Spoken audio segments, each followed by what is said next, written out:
things.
Hey, how you doing? This is John, and welcome to John's Longbox. No, this is not my hands. That's not me drawing. This is Arkham. Arkham is drawing a script for me that's based on superheroes and Greek mythology. And we were just on his channel, and he was asking me questions, and I was typing and misspelling because I'm crazy. So we thought it would just be easier to bring this over here. So this is kind of an impromptu. I don't even know what to call it. I'll label it later when it's time to put it in a playlist and everything like that. But right now it's just Arkham and I hashing out some character development for a story that we're working on. So how you doing? Doing good, boss. How are you doing? Yeah, I'll just call you Arkham, right? Yeah, that's fine. Yeah. So Arkham, this story is a married archaeologist couple, and they go to the Atlas Mountains. And they basically find a treasure trove of Greek mythological artifacts. It's basically the last known hideout of the Grey sisters. If you read the Perseus story, so in there he finds the tooth of they find a whole bunch of stuff, notably the tooth that the Grey sisters shared, and the eyeball that the Grey sisters shared. So we're working on that. So the male, the husband, he takes the tooth and becomes a warrior. He also finds a bunch of other artifacts, and she finds the eyeball. And I'm going to give her other artifacts, but not in this particular story. So it's basically, I just find it fascinating that the Grey sisters found they shared one tooth and they shared one eye. So you better believe I'm going to, if this does well and we get to do sequels, what happened to the other teeth? What happened to the other eye? Things like that. Oh, nice. Yeah. So and that didn't even come into here. What's that? I said that didn't even cross my mind, dude. Right. Eyes are in twos, right? Yeah. So the tooth is oversized. So I was thinking the eyeball would have to be oversized. So originally it was going to be a tiara, but you know what? She how about like just a big amulet so we could like homage Doctor Strange kind of thing? Mm-hmm. Oversized eye amulet that she wears on her chest. And I don't mind making this a little bit more gory. It kind of fits your art style. So very much so. Yeah. So this is what I was thinking. I'm getting really inspired by your art, because what you're drawing is perfect. So I was thinking, how about the optic nerves kind of form?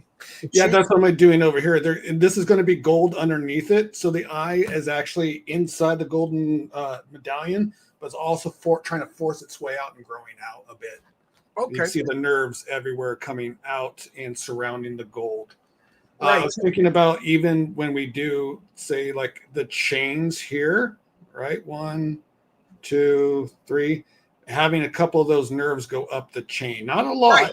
Like the chains nothing penetrates the whatever you want to call it, the flesh of the eyeball, right? Whatever the tissue.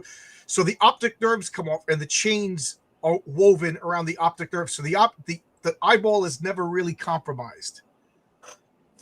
And I was thinking that the original Grey sisters were bigger than human. That's why their teeth are so big. That's why their eyeball is so big. and maybe they were battle damaged. They lost teeth, they lost eye. That's why they had to share it. So the eye would be a lot bigger than a normal human eye, and then it's woven into some sort of jewelry. I have no problems if you want to make it gorier and creepier than most. It's Greek mythology. And I mean, just what you drew of the glimpse of Tartarus. That's literally all I wrote. I said splash page, a glimpse of Tartarus, and you made a nightmare fuel. That when you scan that, make sure you scan that high resolution so Oscar could really go nuts with the coloring, and that could be a poster. I saw Oscar's response. It looks like he's ready for it. Right, he was just like, "Holy crap!" Yeah. Hey, do you want to see? I only have a couple pages. Do you want to see what I've done for my comic book? Let me just give you my thoughts for this. Yeah. Sorry. So, and then you show me whatever you want. I don't have to wake up early. We can stream all night. Because I wanted today to be a productive day for comics, but this fits the bill. Yeah, it does. So anyway, so I was thinking that the Gray sisters were bigger than normal humans, and I literally pictured they had two holes in their head, like even as a kid, and they literally pulled this eye out, and there was like a slithering optic nerve, and when they put it in, like this optic nerve, almost like I'm trying to think what. Was it the Matrix when those things just like connected to people, or is that Fringe? But like the optic nerve, like literally like went into their eye, and bound it, and it was like a painful, difficult process to literally pull the tooth out and to pull the optic nerve out and shed. So that's why they were reluctant to do it. So this optic nerve kind of reaches around her neck, and it dispound with golden jewelry or whatever around her neck. And I picture like she just doesn't have an eyeball on her chest. Like, yeah, maybe there's a casing or something like, or if you just want, I mean, I got no problems with that. If it's just an eyeball and the optic nerve, like, I don't know if the optic nerve is a bunch of fibers that it's spread out, goes around. Yeah, it would be like how we used to do it in Hollywood when we would make eyeballs. We'd grab red twine, right? Like knitting yarn. Okay. We would, sinew thicker pieces together and then spread smaller ones across. And what we'd do is we put a lacquer over the eye and spread those fibers all around, so it gives you that bloodshot look. Okay, so no, I'm thinking of like the optic nerve, like instead of you always see one line, but the optic nerve is really a bunch of fibers, right? So like, absolutely, have that optic nerve like split down the middle, and it goes around her neck. It's woven around the neck. So maybe she just has a golden chain, and then the optic nerve is just literally just woven into this golden chain, around her neck, just on her bare flesh. What do you think when I'm done with this one here? I'll redraw it and recontextualize it right here, but with the eye closed. Like she could wear it around every day and nobody would even notice. But it doesn't have an eyelid. It's literally an eyelid. True. What about if I draw it like the amulet seals it, right? And then the amulet opens up and then the eye wakens.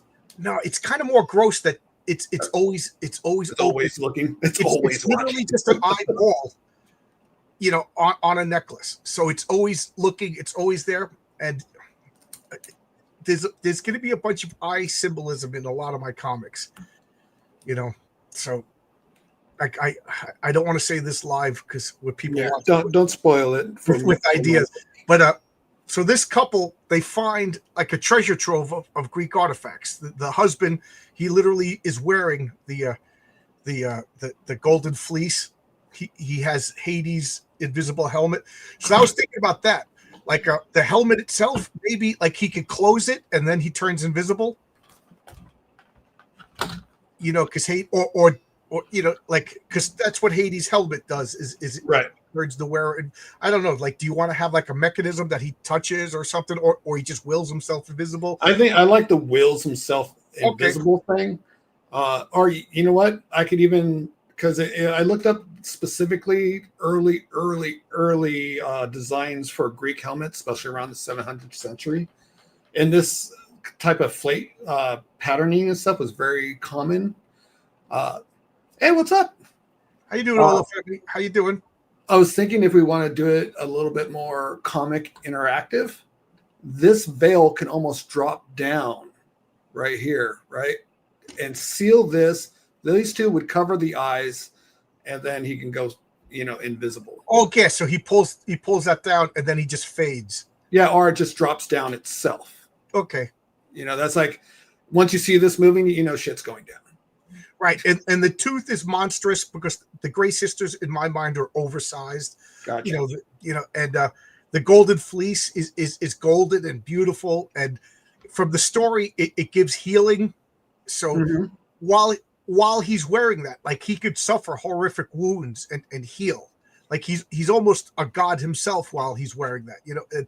And by extension, it's going to keep him young, and it's going to heal and keep him like immune to environments. Like he doesn't really need boots. Like with that Golden Fleece on, he could suffer cold and winds and stuff like that, because that's what the Golden Fleece does. It preserves his life. But like that's going to be like it's going to be like sexy because it's his wife. She'll get, and he'll just like wrap her around and like hug her like at night, and that's how he keeps her protected and healthful. You know what I mean? But she's not the combatant, although I'm going to give her support power. Her time to shine. Yeah. This story, I forget, it's like an 8-page introductory that we'll probably turn into 15 pages the way you keep coming up with ideas and expanding stuff. Let me grab another art pad. And I was going to show you something. I don't know if you saw it or not. I have an image, a previs, super previs, mind you, image of the couple during the sleeping scene on how I wanted them to interact with each other while they slept to show their relationship. Let me grab that real quick. I'll be right back. Right. For those of you just joining us, I see people joining us. Arkham is drawing a story for me. A couple of weeks ago, I talked about how I had an idea fully formed. I just woke up and I was like, "This is a good idea for a story." So I shopped it around. The first person I went to was just like, I'm literally doing a Greek mythology story for somebody else, and so I was like, he's like, I'm not interested. And that person is now doing something that is just perfect for him. I'm excited about that. So, and then I gave it to Renzo, and then I saw Arkham's artwork, and I was like, this is literally what I was picturing in my head. So I asked Renzo if he would mind. He was like, no, I don't mind, because I got literally like 12 stories chambered up ready for Renzo.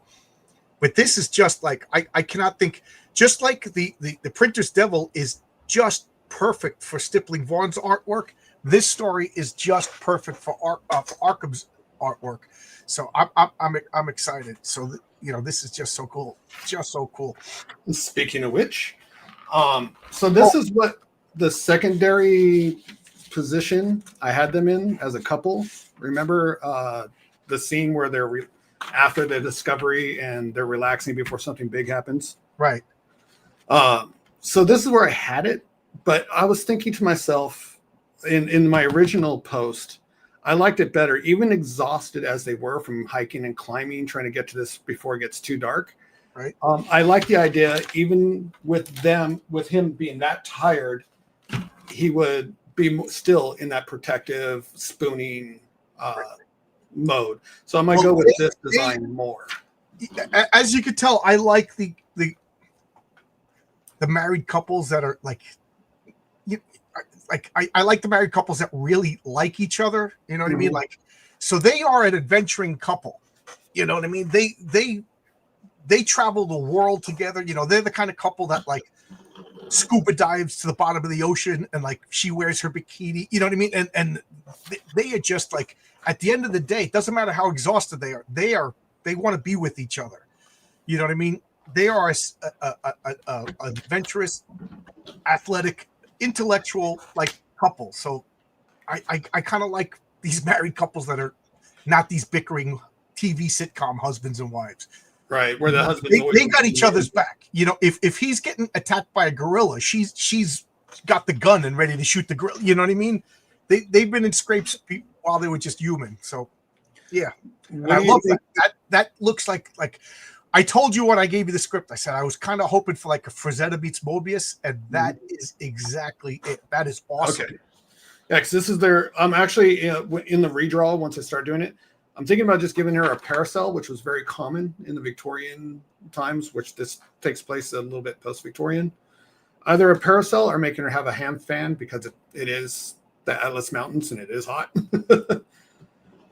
What do you think about that? Or do you like her more? No, she's an adventurer. She's she more like deals with the heat with him. Okay. Yeah.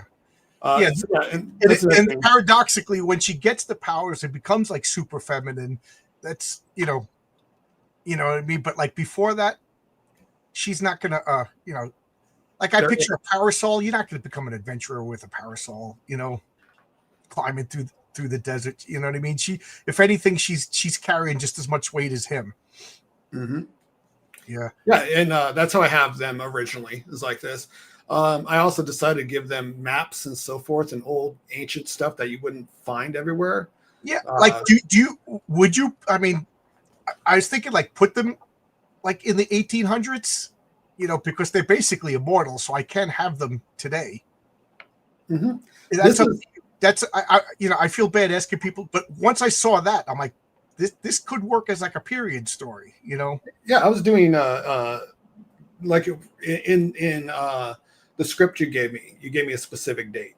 So the first thing I did is went from 20 years prior to 20 years forward and explore outfits and what they wore back then. And that's where I mimicked these clothing styles and patterns. Because there's really the whole story, it takes place within this cave and then like this quasi-realistic world, you know what I mean? So it could be any time, really.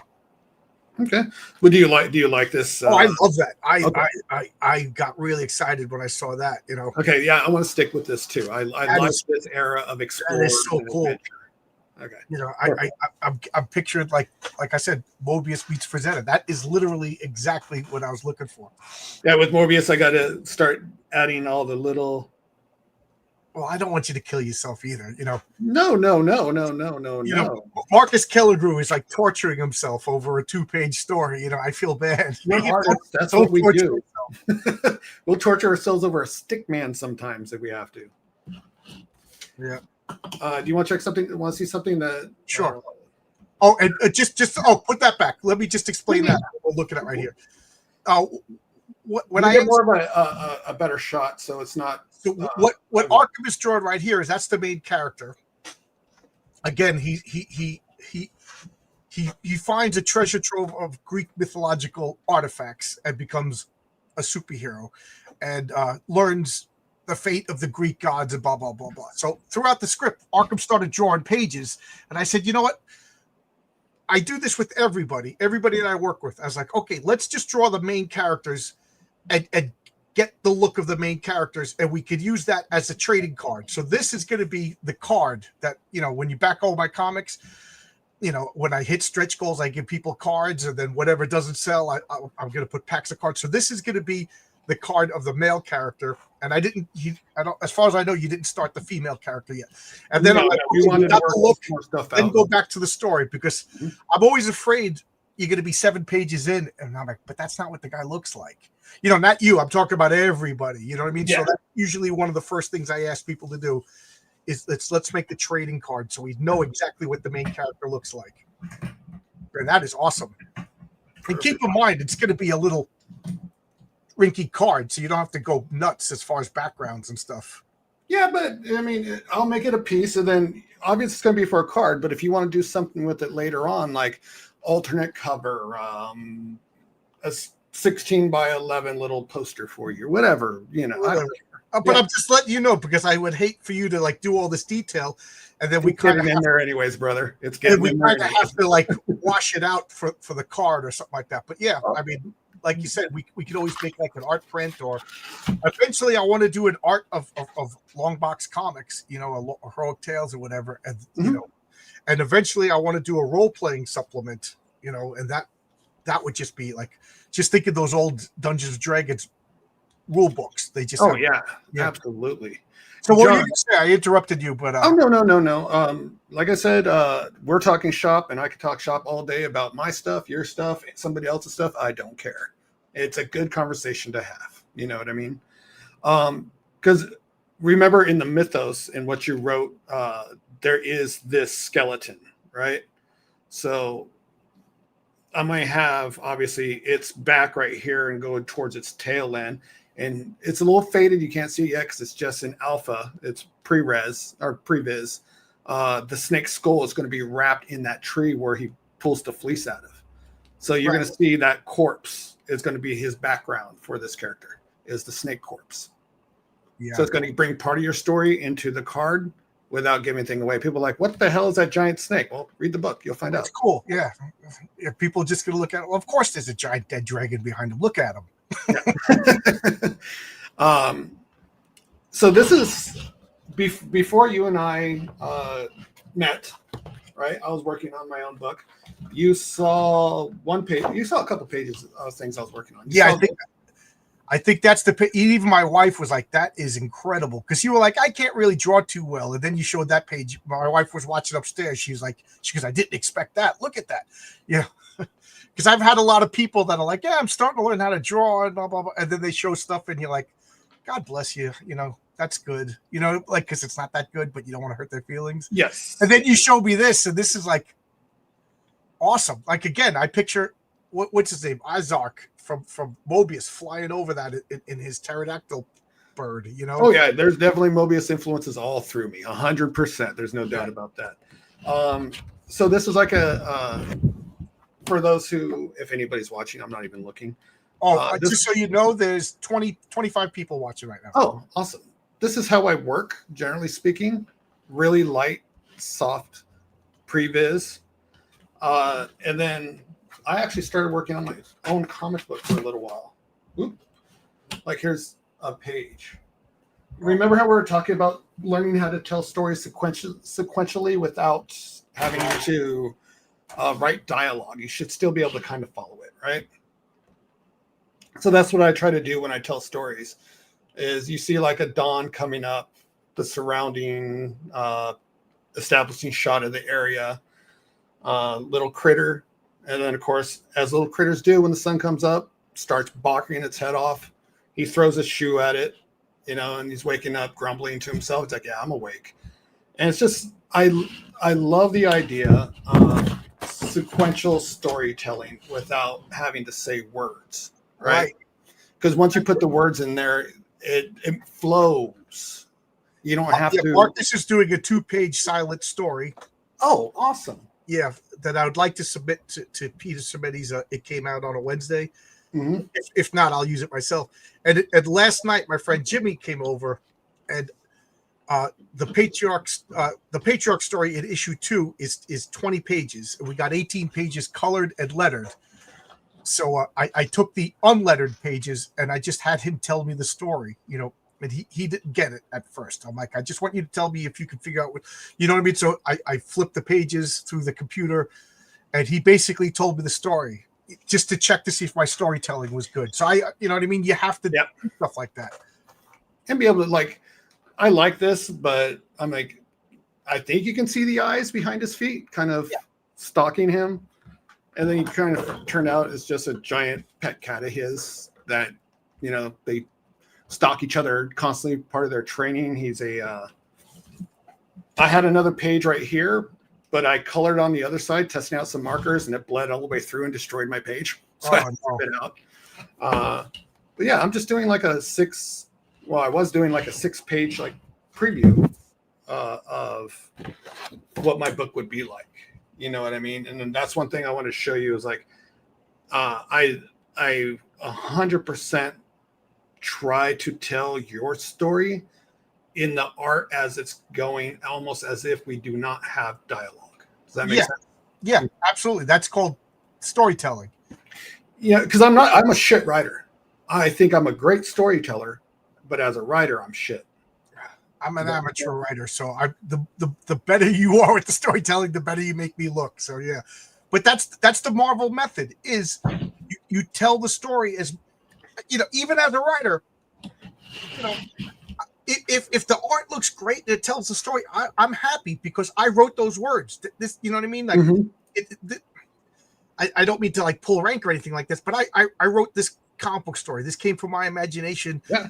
And then I gave it to a second party because I can't draw.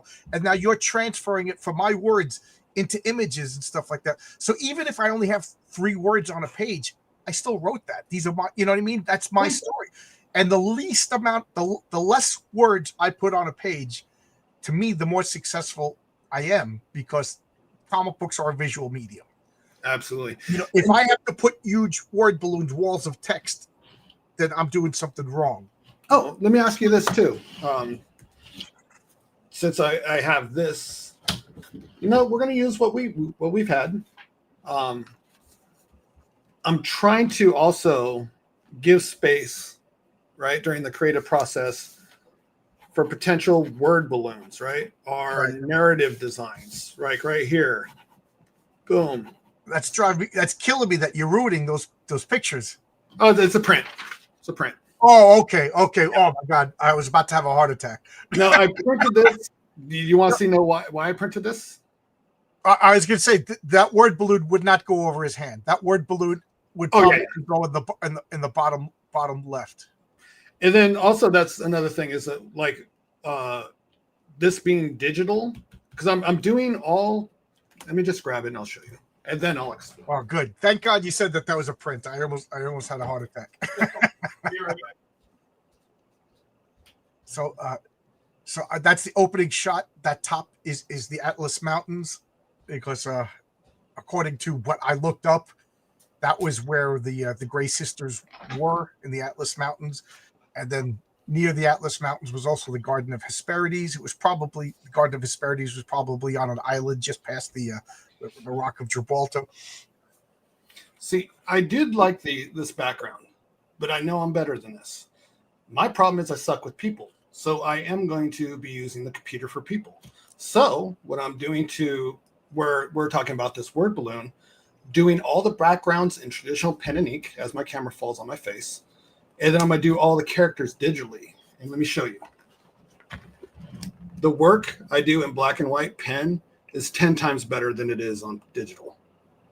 That's the new background. That's the first opening shot of the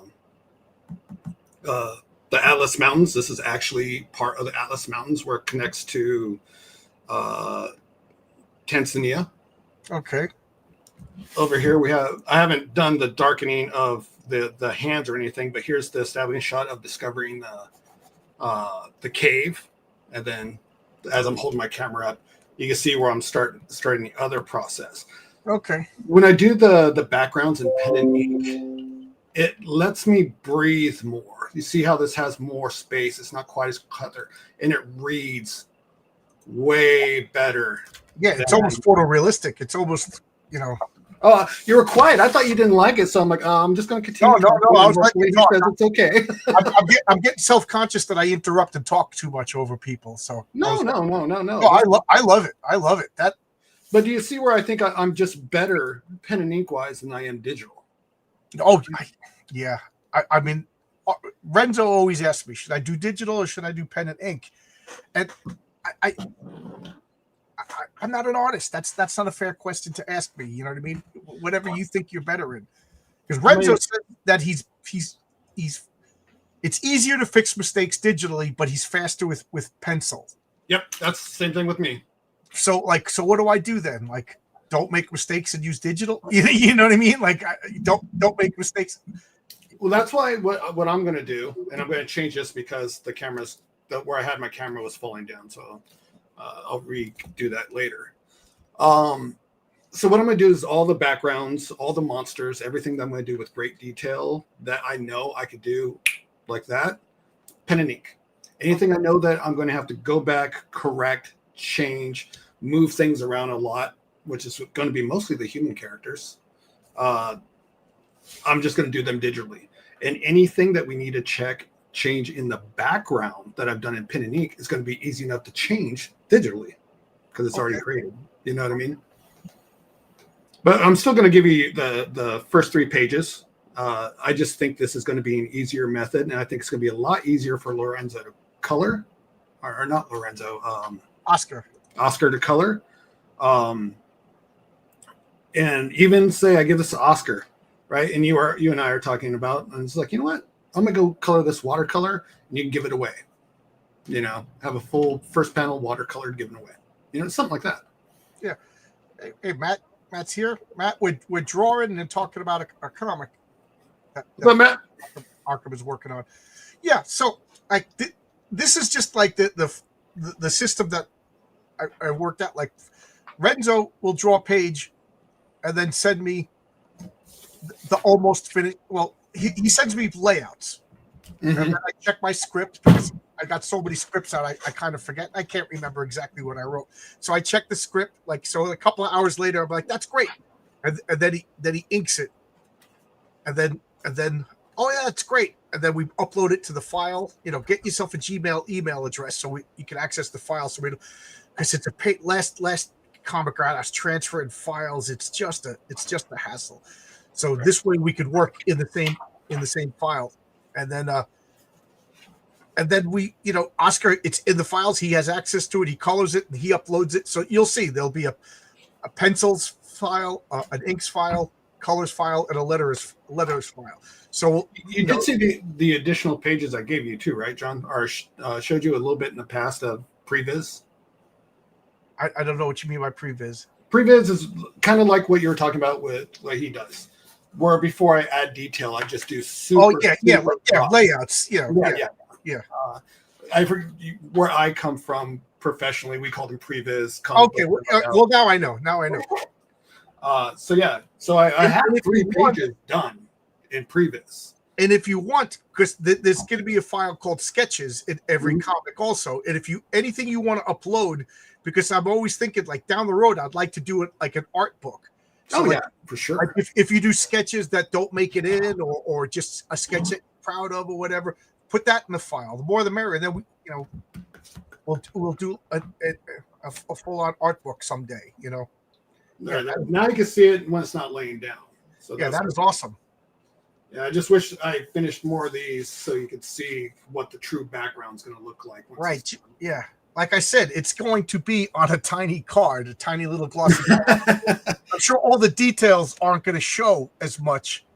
So, Matt, even on a card, he's going to put in a bunch of detail. Right. But like you said, all I could think of is on the card, I'm sure Oscar will maybe like pull the character details out with the colors, and then the back will kind of be washed. And then later on we could make it a full on poster or something. Well, I'm going to do something like this, right? As I'm designing monsters and so forth. So that way also with the art book, like when I do the Chimera, I'm going to try to make not the traditional Chimera we all know and love. Because if you look up what a Chimera looks like, it looks like nothing like D&D has it. Right. So I'm just going to give like 5 or 6 different designs of, because it says it has the body of a lion, a head of a goat in the center, a lion forward, and a snake in the rear. But it's the goat that breathes the fire. So with my mind, I'm like, how am I going to establish that? Because it technically does not have 3 heads. It's a literally like a merger. So between you and I'm going to do like a bunch of designs. You're like, oh, I like this head, but let's make it 3-headed. Nope, make it 2-headed with the tail head. I always thought of a chimera as like a.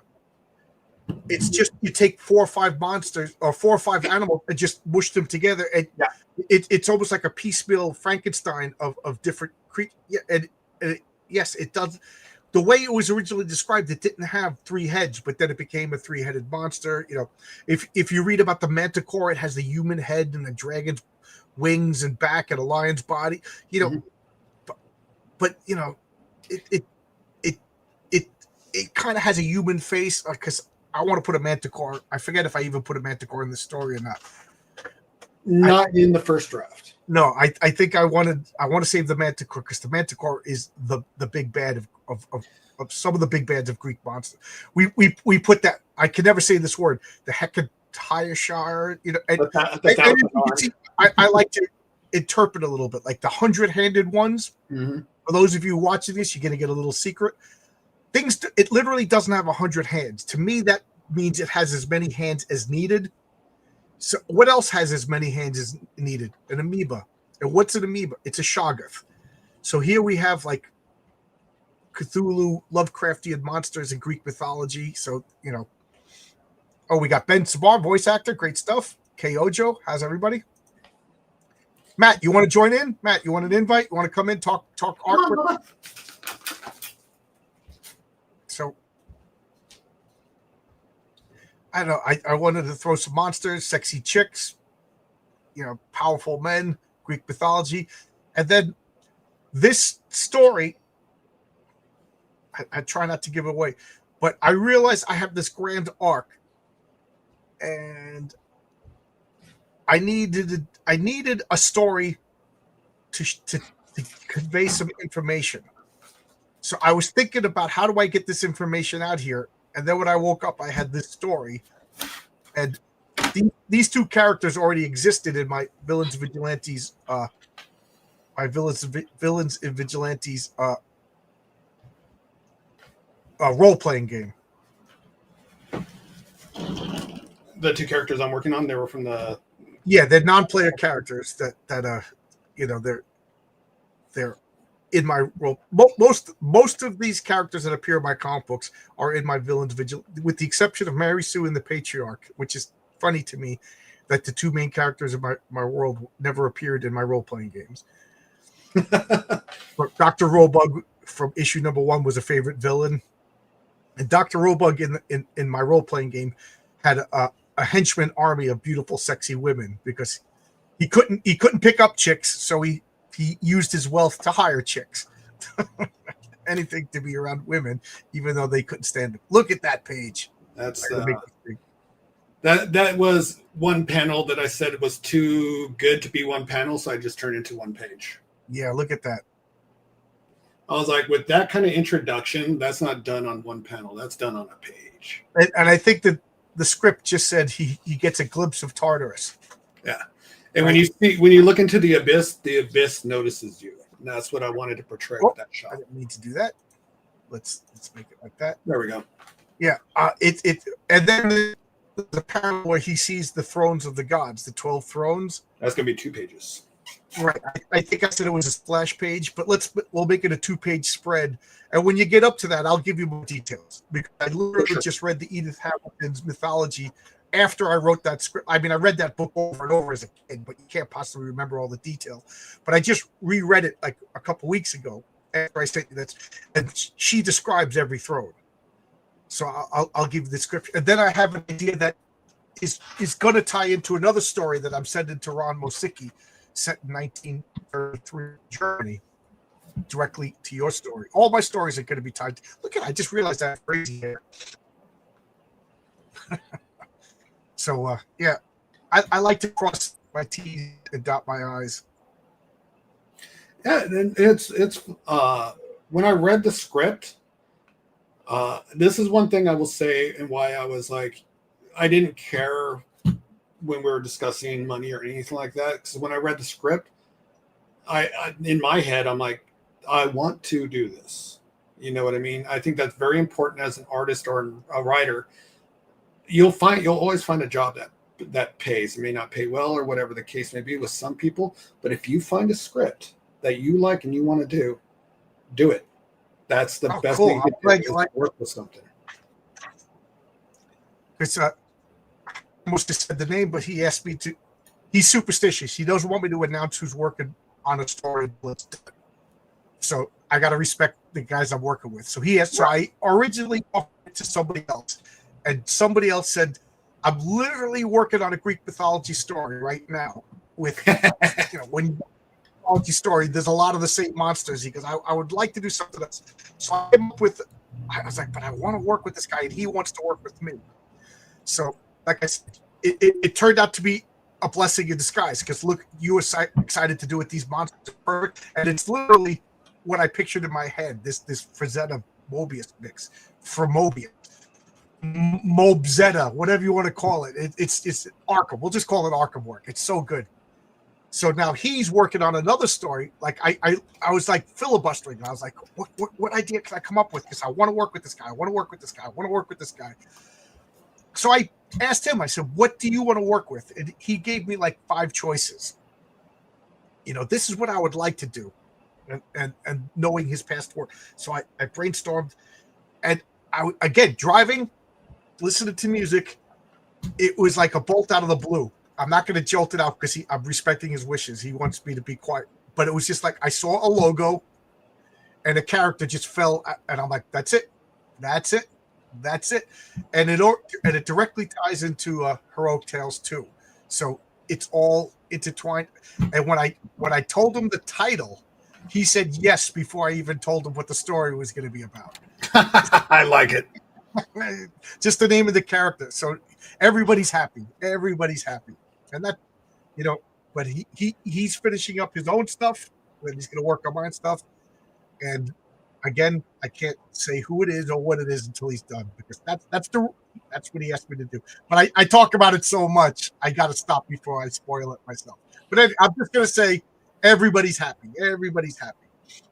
I was going to ask you, John, like I've always thought about this too, because like I said, I'm a storyteller. I'm not a good writer. If you could have any working dream artist, pays irrelevant, just say your best friend is going to do a job for you, who would you like to write or draw what comic book you think would work perfectly, other than the people you have currently working on them? So if I could have any artist and any character, is that what you're saying? Yeah, any of your characters, you say like, okay, characters. Yeah, like you said, like that's a John Byrne character. I want John Byrne walking on. Yeah, period.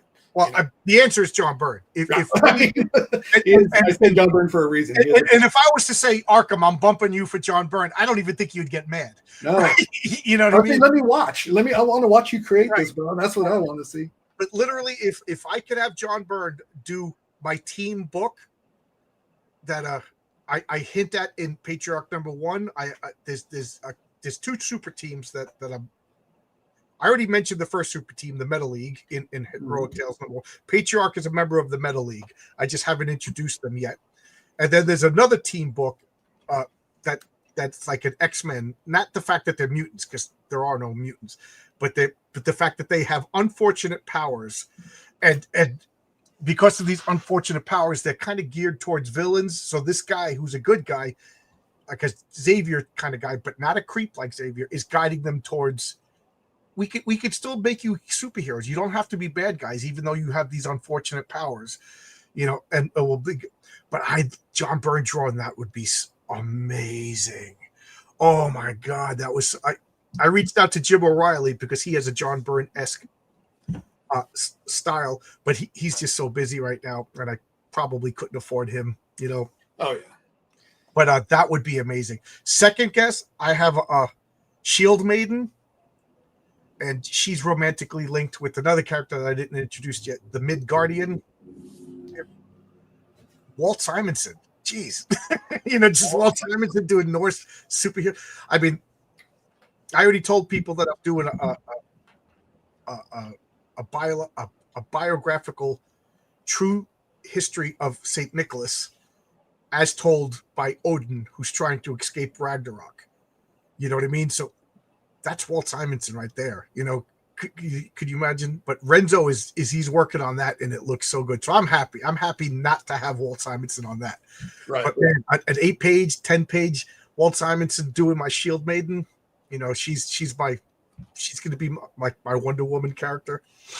That would be so good. My Kaluta. I have a 40s team that I'm going to introduce one at a time. The original World War II. Mike Kaluta doing that. Oh my God, that would be so much fun. I could do this all day long. I don't know. Is Mike Kaluta still alive? I have I'm spoiling too much stuff that Yeah, don't spoil too much. I would say, for me, Charles Vess. I want to see Charles Vess back in comic books. Right. I would love to see him back in comic books. I know why he's not doing comic books. We all know why he's not doing comic books. But I would love to see Charles come back.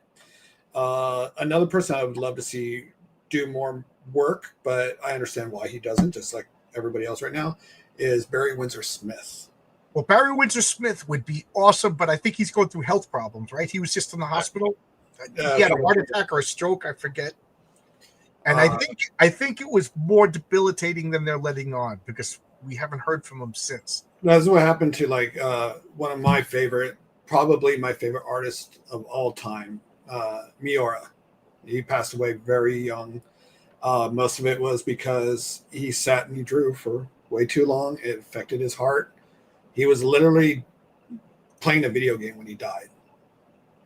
And he's probably one of the best fantasy artist writers. What's his name? I'm not familiar with Kitaro Miura. He made a book called Berserk. Oh, okay. Yeah. Yes. That's why I don't know him. I'm not.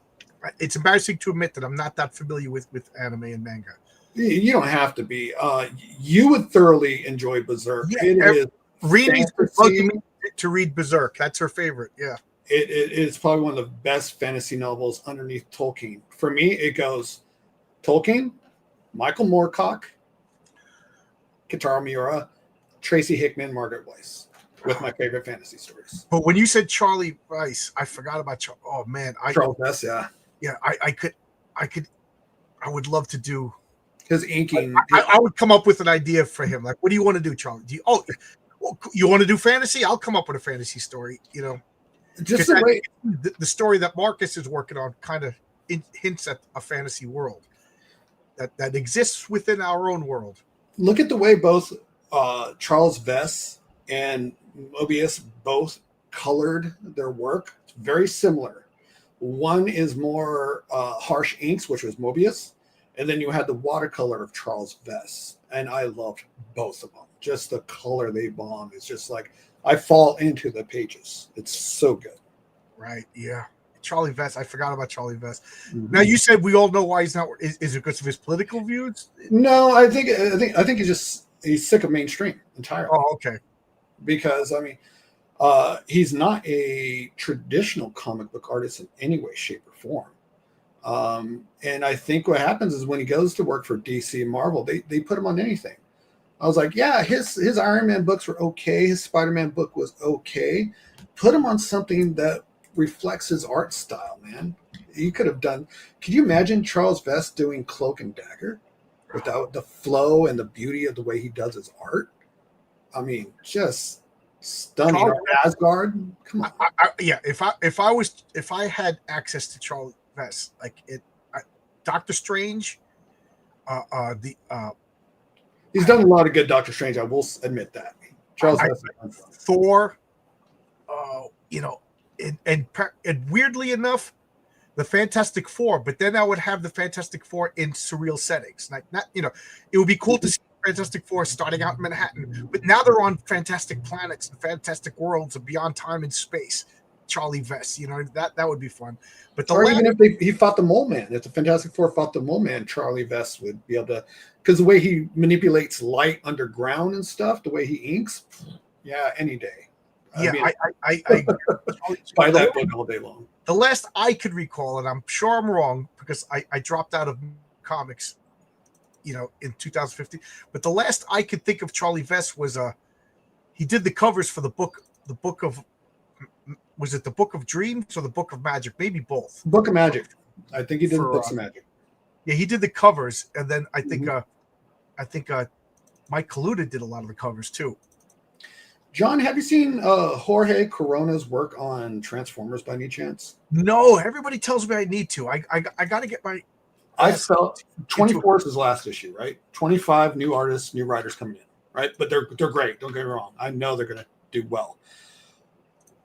Jorge Corona is an artist that came out of friggin' nowhere and just launched me out of the stratosphere. I didn't like the first book I saw him in there. I'm like, this is going to work for Transformers. Second book, I'm like drooling. I'm just invested in the work. I'm going to grab some. I'm going to show you.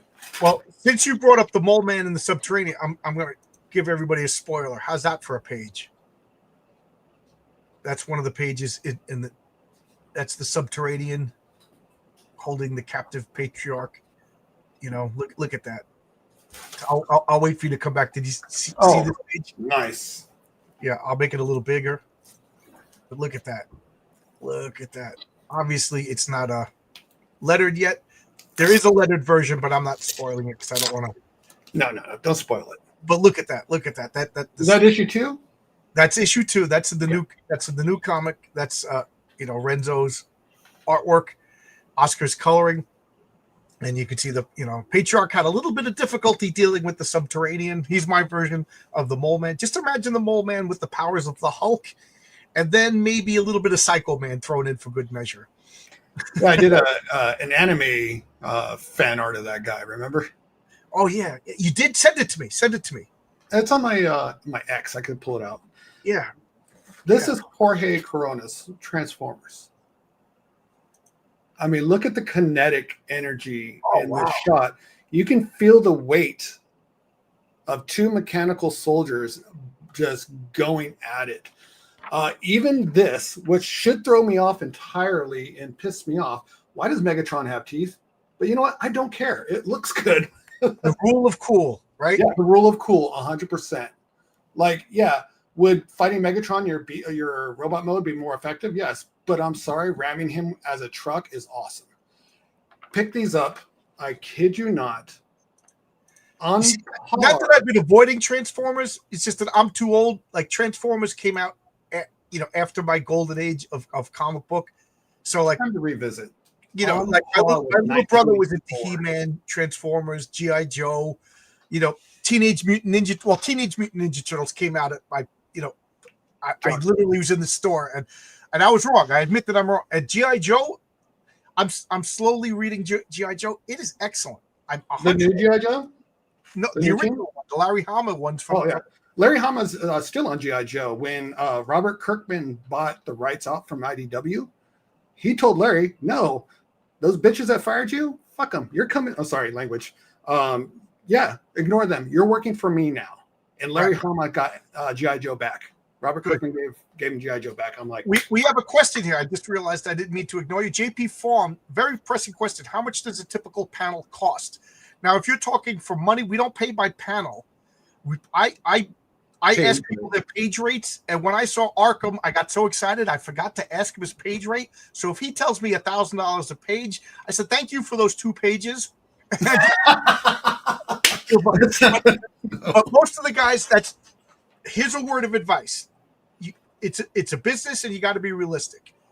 I've said no to a few people because their page rates were just too expensive for me. I got to be realistic, and they were like, no harm, no foul. But you talk about that before they lift the pencil. You make it, you make an agreement. Me personally, I pay per page instantly. If I could tell tales out of school, Oscar says he likes working with me because he'll show me a colored page. And I check it. It may take a couple of hours. I'm at work, you know what I mean? But like within 24 hours, I'll check the script, make sure everything, are the characters' eye colors the correct color, and sometimes Oscar will send me and I'll pay because we have such a good relationship. And then like a week later, I'll catch a mistake and he'll still fix it. But, but for the most part, like when we were brand new, that's what we do. I'd pay you within hours of work. I have a Gmail folder, that we set up an email thing, and that's what we do. Now, everybody's different. I'm not telling anybody what to do, but you can't do per panel because some guys will be like, oh, I'm going to split up 3 panels into 6 panels and get more money. Right. So you do by per page. Now, if you're asking how much time a panel costs, I'm going to hand that over to Arkham because I can't answer that question. I'm a stickler, right? Primarily because even though I've worked in entertainment off and on my whole life, when it comes to specifically the comic industry, I'm green, I'm new. And I know I personally am not a great comic book artist. I am a fantasy, sci-fi, artist. I try to render it and bring it into comic books as close as possible. But I like having my own style that's not a comic book style. I know it's going to turn a lot of people off that want those super hard, dark edges. I like hatching. I really love hatching. I like gradient shading.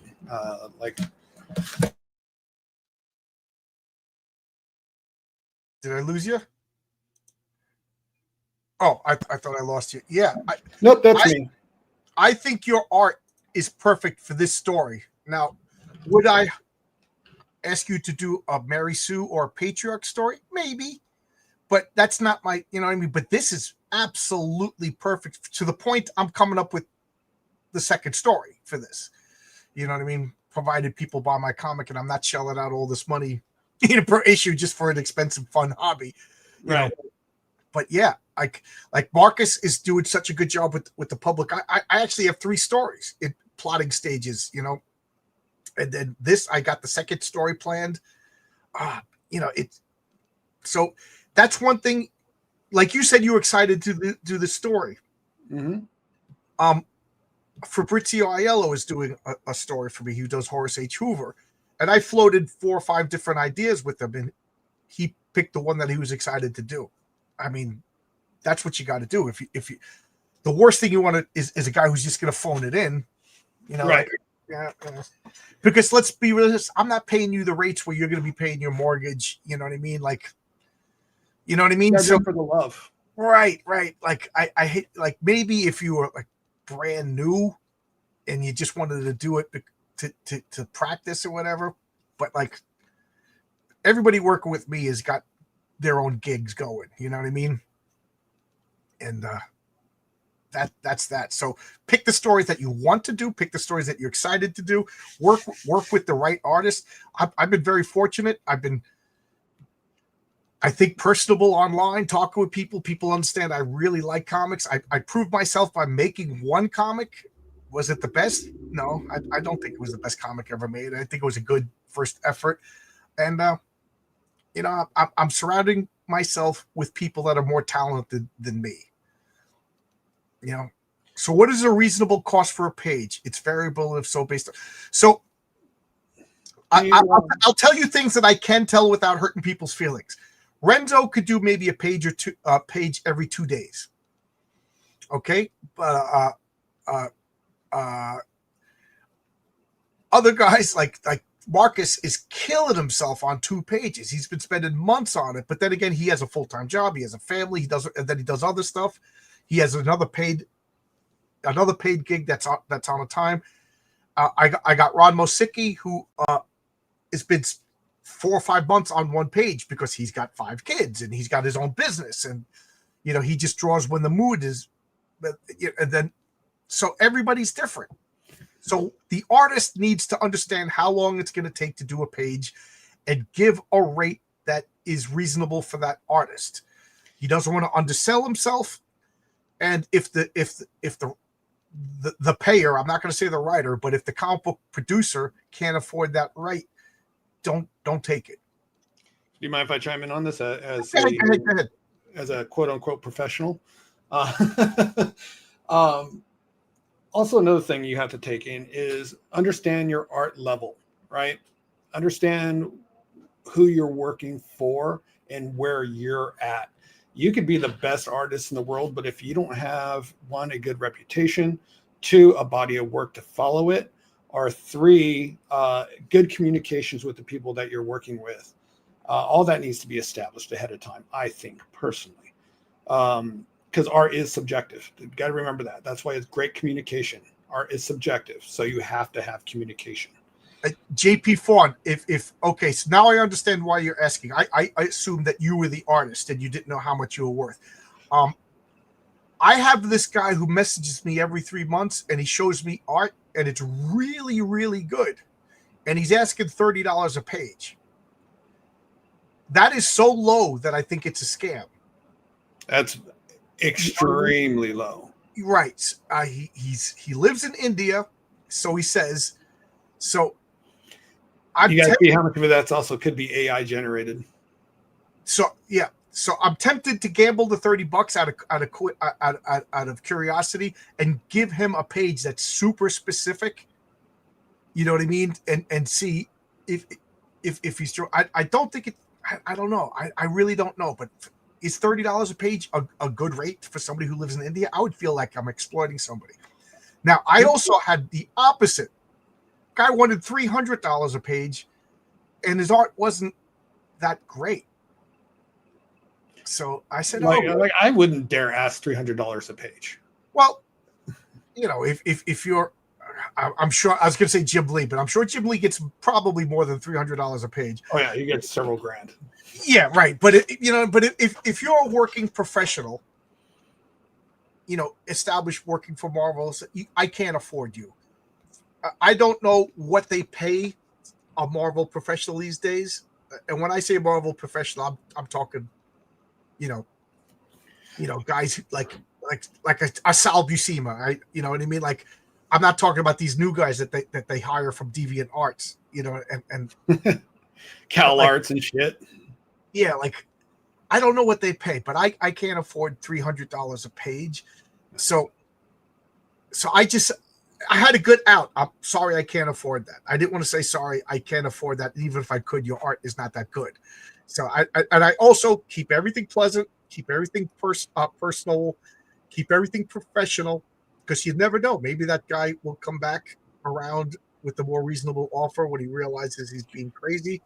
Maybe that guy's art will improve to the point where it is worth $300 a page. You never know. But here is something I'm going to tell you, JP Fawn, that is indispensable. Do not pay anybody in advance. No. Correction. Do not pay anybody you don't know in advance. Like if Renzo's like, hey, pay me this much this week. I got a bill to pay. Me and him are tight. You know what I mean? But we've been working together now for 2 years. That's that working relationship right. I'm talking about. Right. I'm not saying he's done it before, but I would do it with him. But like anybody else, like, first off, I don't think anybody else would ask me, but like an unknown says, oh, that's a 10-page story. I charge $100 a page. That's $1,000. Don't pay them the $1,000. You're never going to see them, because what they're going to do, because they're comic book artists, and then they're going to spend that money on something, rent, food, whatever. I'll give them the benefit of the doubt, something wholesome.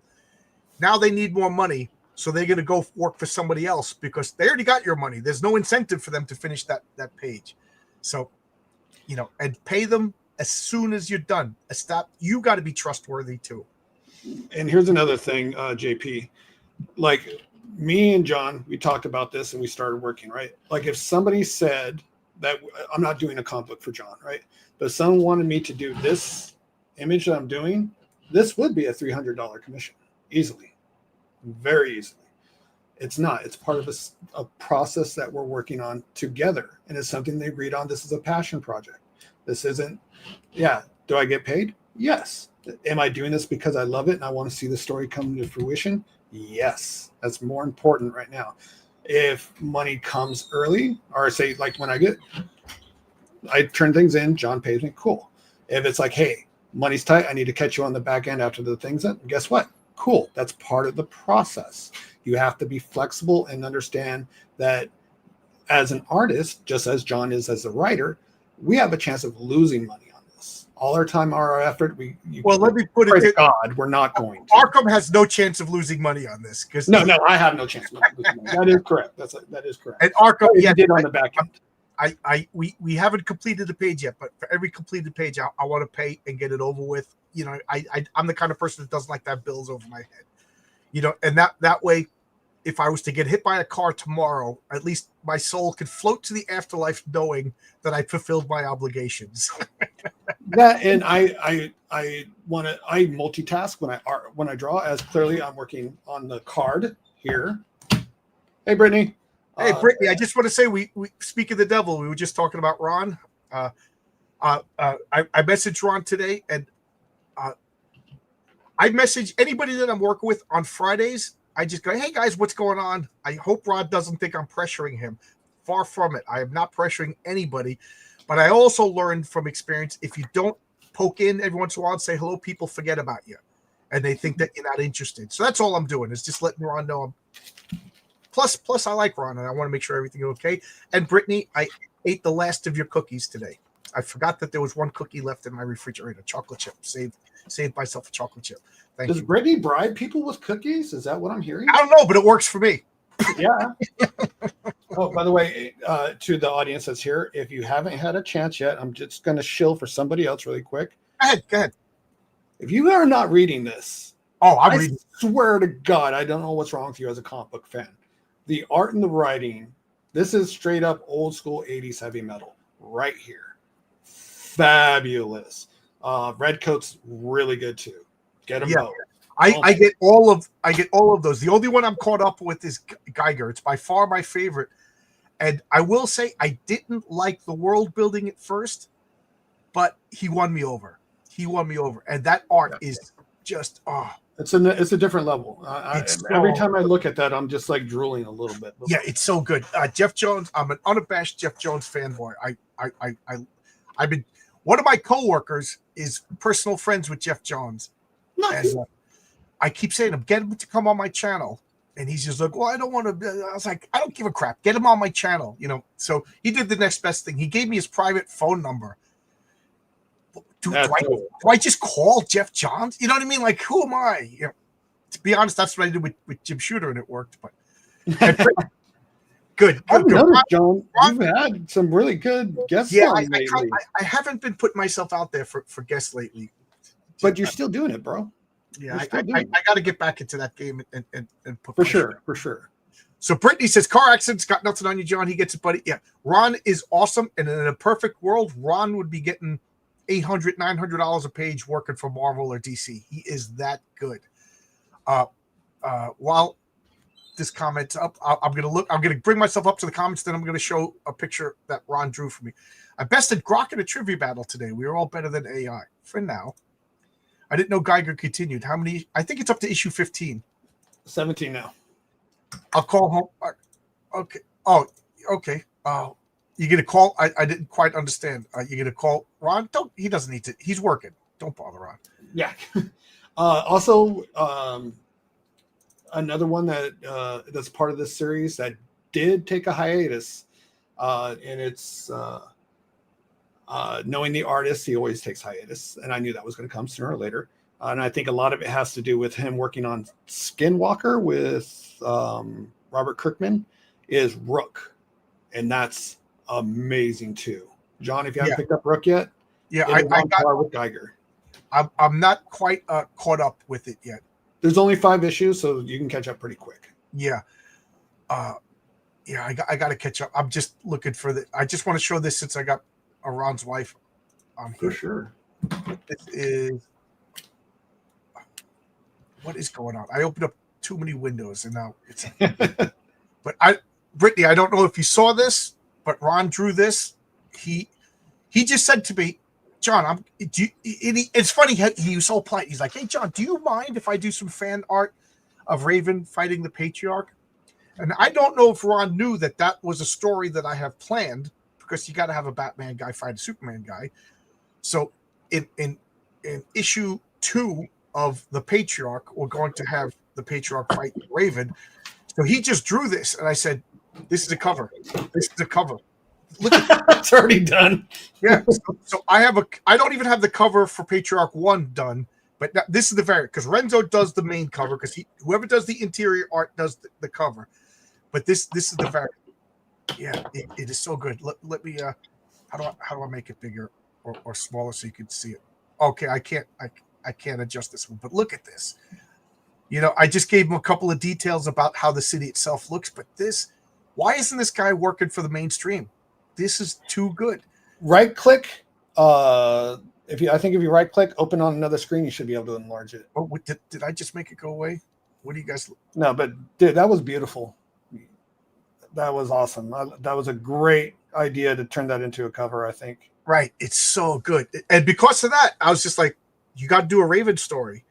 So I gave a Raven story, and to pat myself on the back, it's the best story I ever wrote. It's the best story I ever wrote. Oh man. So part of the reason, I'm excited. Like I want Ron to be done, but I also know Ron's got a lot of stuff to do, because I'm just so excited. I want your story to be done. I want Fabrizio's story to be done. You know what I mean? I want Renzo's, because they're all so good. But John's going to end up with 16 little projects going at one time. I have 8 projects going on at once with 7 different artists, and it's like the dam is about to burst, because the first couple of stories, it's all Renzo, so he can only draw so fast, one story at a time. And they have to be done in a certain order so that the grand story makes sense. But once once we get, so the next story is Patriarch number 1. That's going to be the next crowdfund, and then the next comic is going to be Heroic Tales number 3, which is the first Raven story. Ron's story is the second Raven story. That's why there's no time limit, because it's literally, even if he was to be finished right now, it's not going to come out for a year. You know what I mean? So ours is issue 5 or 4. Well, your issue could be in 3 if it's done. You know what I mean? Okay.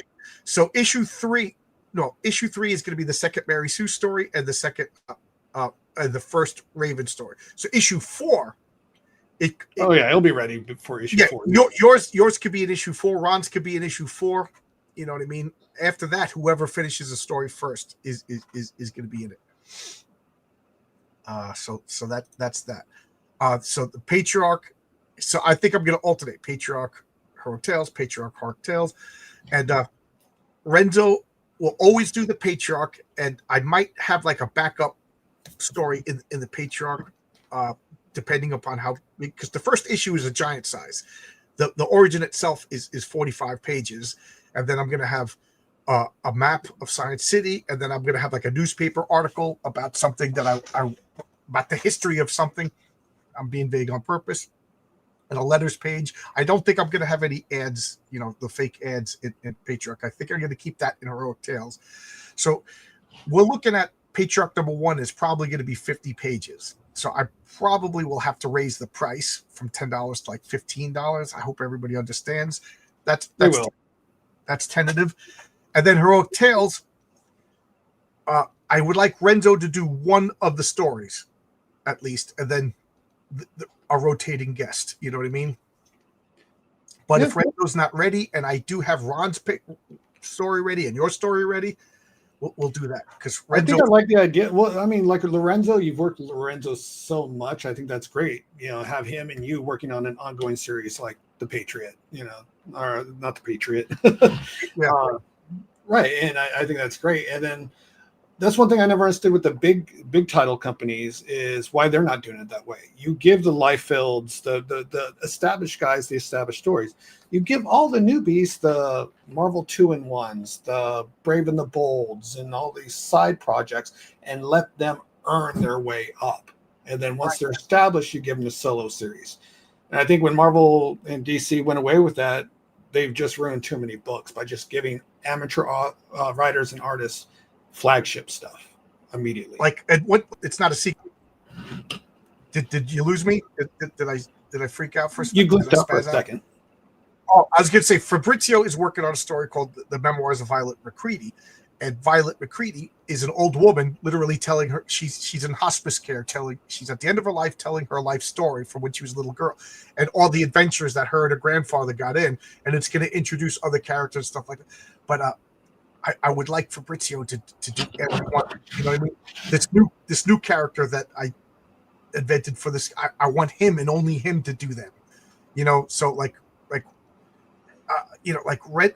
Ron, I'm making this female superhero set in the 30s Germany. I kind of want that to be Ron's character. Like these two characters, I want them to be yours.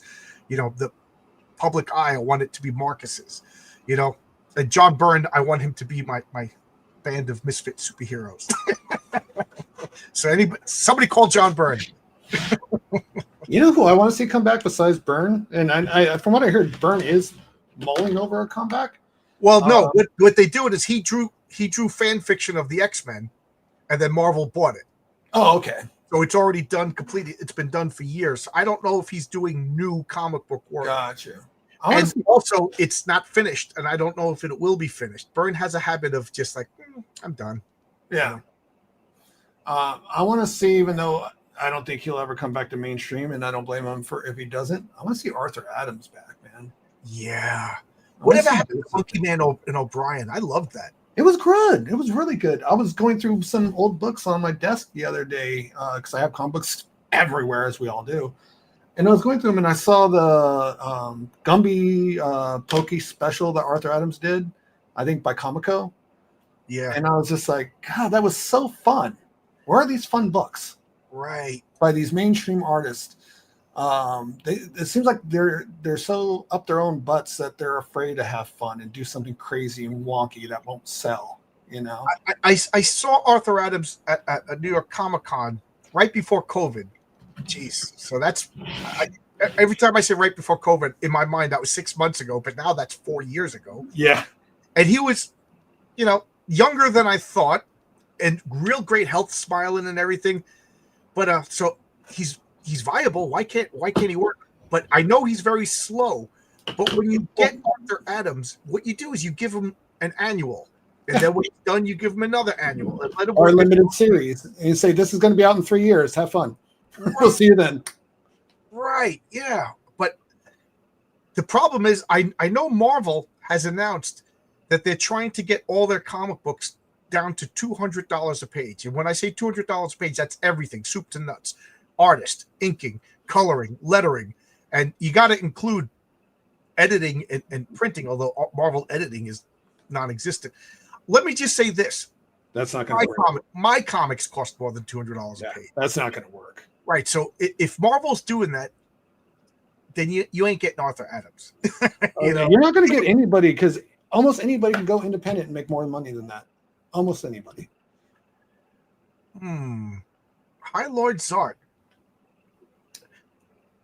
I think I'm being so clever that everybody just gets the nail right on the head of what I'm doing. Would you ever do the Patriarch versus psychic monster like Nyarlathotep, or have him face some kind of psychic plague? Check out Patriarch number 1. We just had this discussion. I don't think he was there for that one.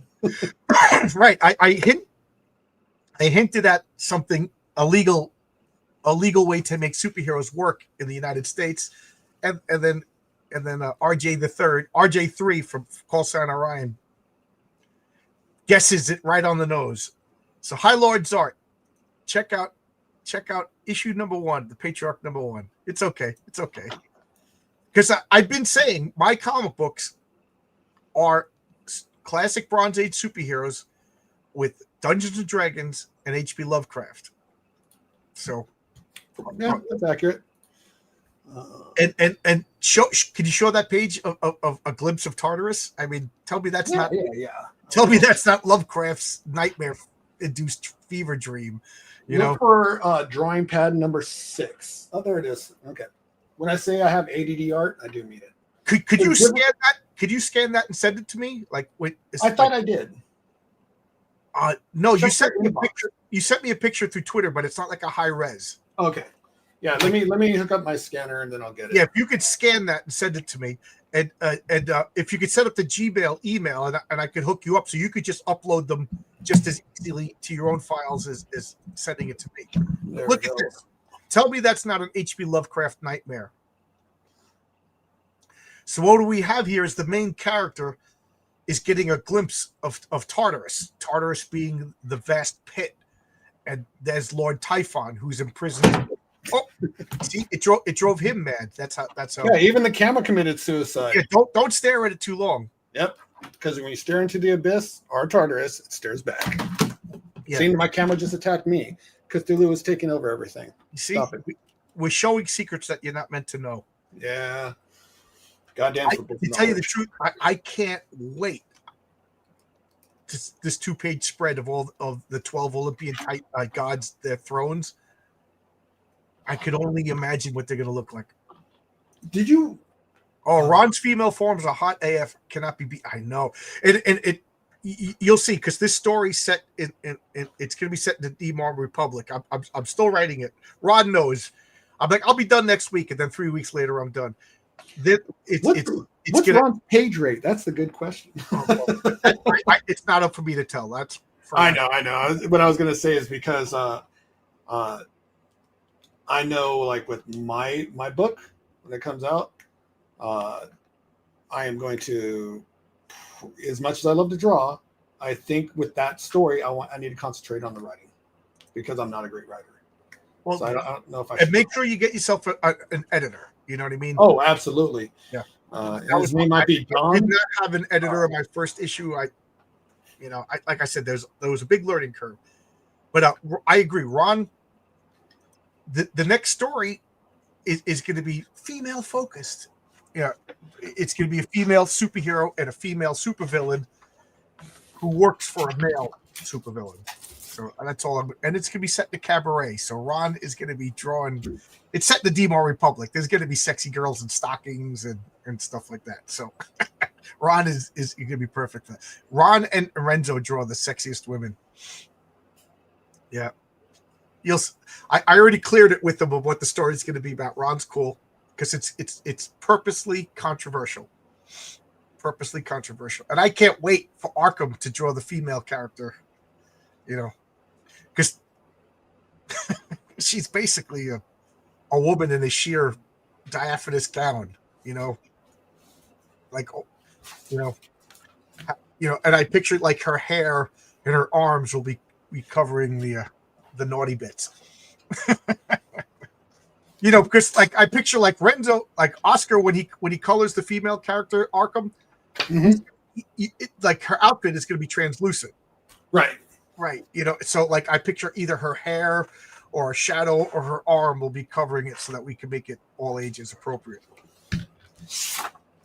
I don't want to make like a blatant nudie comic. That's not what I want to do. But the suggestions of sexuality is fine. I'll show you one of my main characters for my book. It's one of the main characters' wife. His name is Macross, and that's her. Nice. Like, do you notice the cat from the preview page I showed you earlier? Yeah, that is awesome. Yeah, that's this cat's kitten. So there you go. That is sexy. That looks great. Sexy, but without being too right. There's nothing wrong with sex. There's nothing wrong with sex and a little,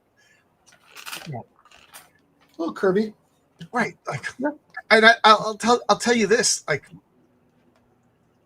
the Santa Claus story, paradoxically, is going to be the most adult out of all my stories because we're dealing with some gross topics, torture, like what they did to St. Nicholas. Like I don't know if anybody's familiar, but they imprisoned him for 5 years naked in a room, and every day they would just beat him up, rip out his fingernails. Like, it's going to be gross, and then you're going to have Odin with Valkyries floating around. They're going to be sexy, so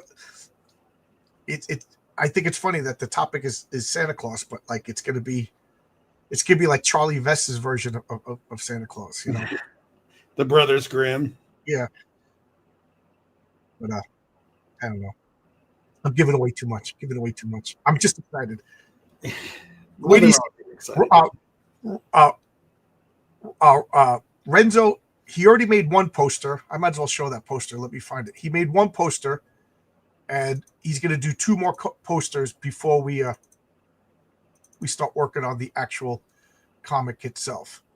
So, and then I want to release the posters, as like maybe like a not crowdfund, stretch goals. I couldn't think of the word. Yeah. Why is my computer acting so weird?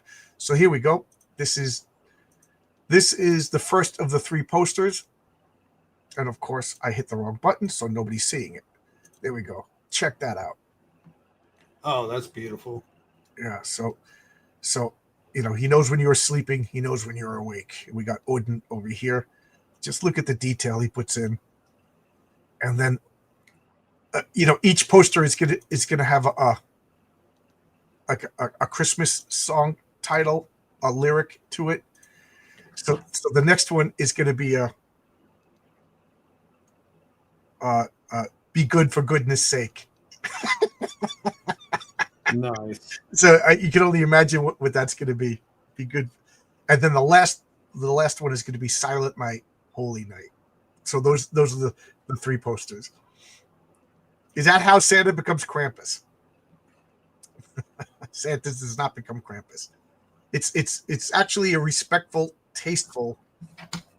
This is going to sound bad, and I don't mean it in a bad way, but like we all grew up watching Rudolph the Red-Nosed Reindeer and Frosty the Snowman and all of those wonderful Rankin and Bass, claymation or whatever you want to call them. And I love them. But then you find out, like, it's Jewish people making Christian mythology. You know what I mean?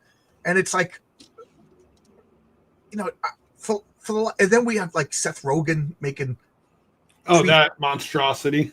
Right. Seth Rogen made Preacher. And Garth Ennis is an Irish Christian. He's not Catholic. I think he's Protestant.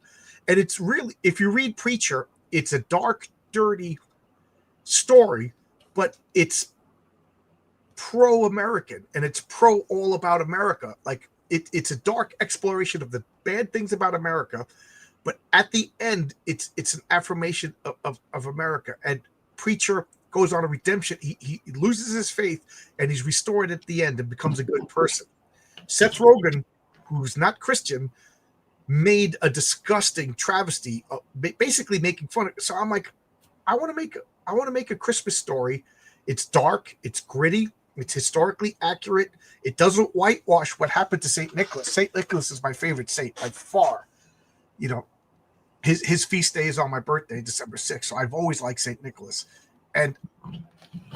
But it's going to be written by somebody in that sphere. And I don't want to sound like an SJW. It's like, how can you voice a Chinese guy when you're not Chinese? So, the thing is, that's racial.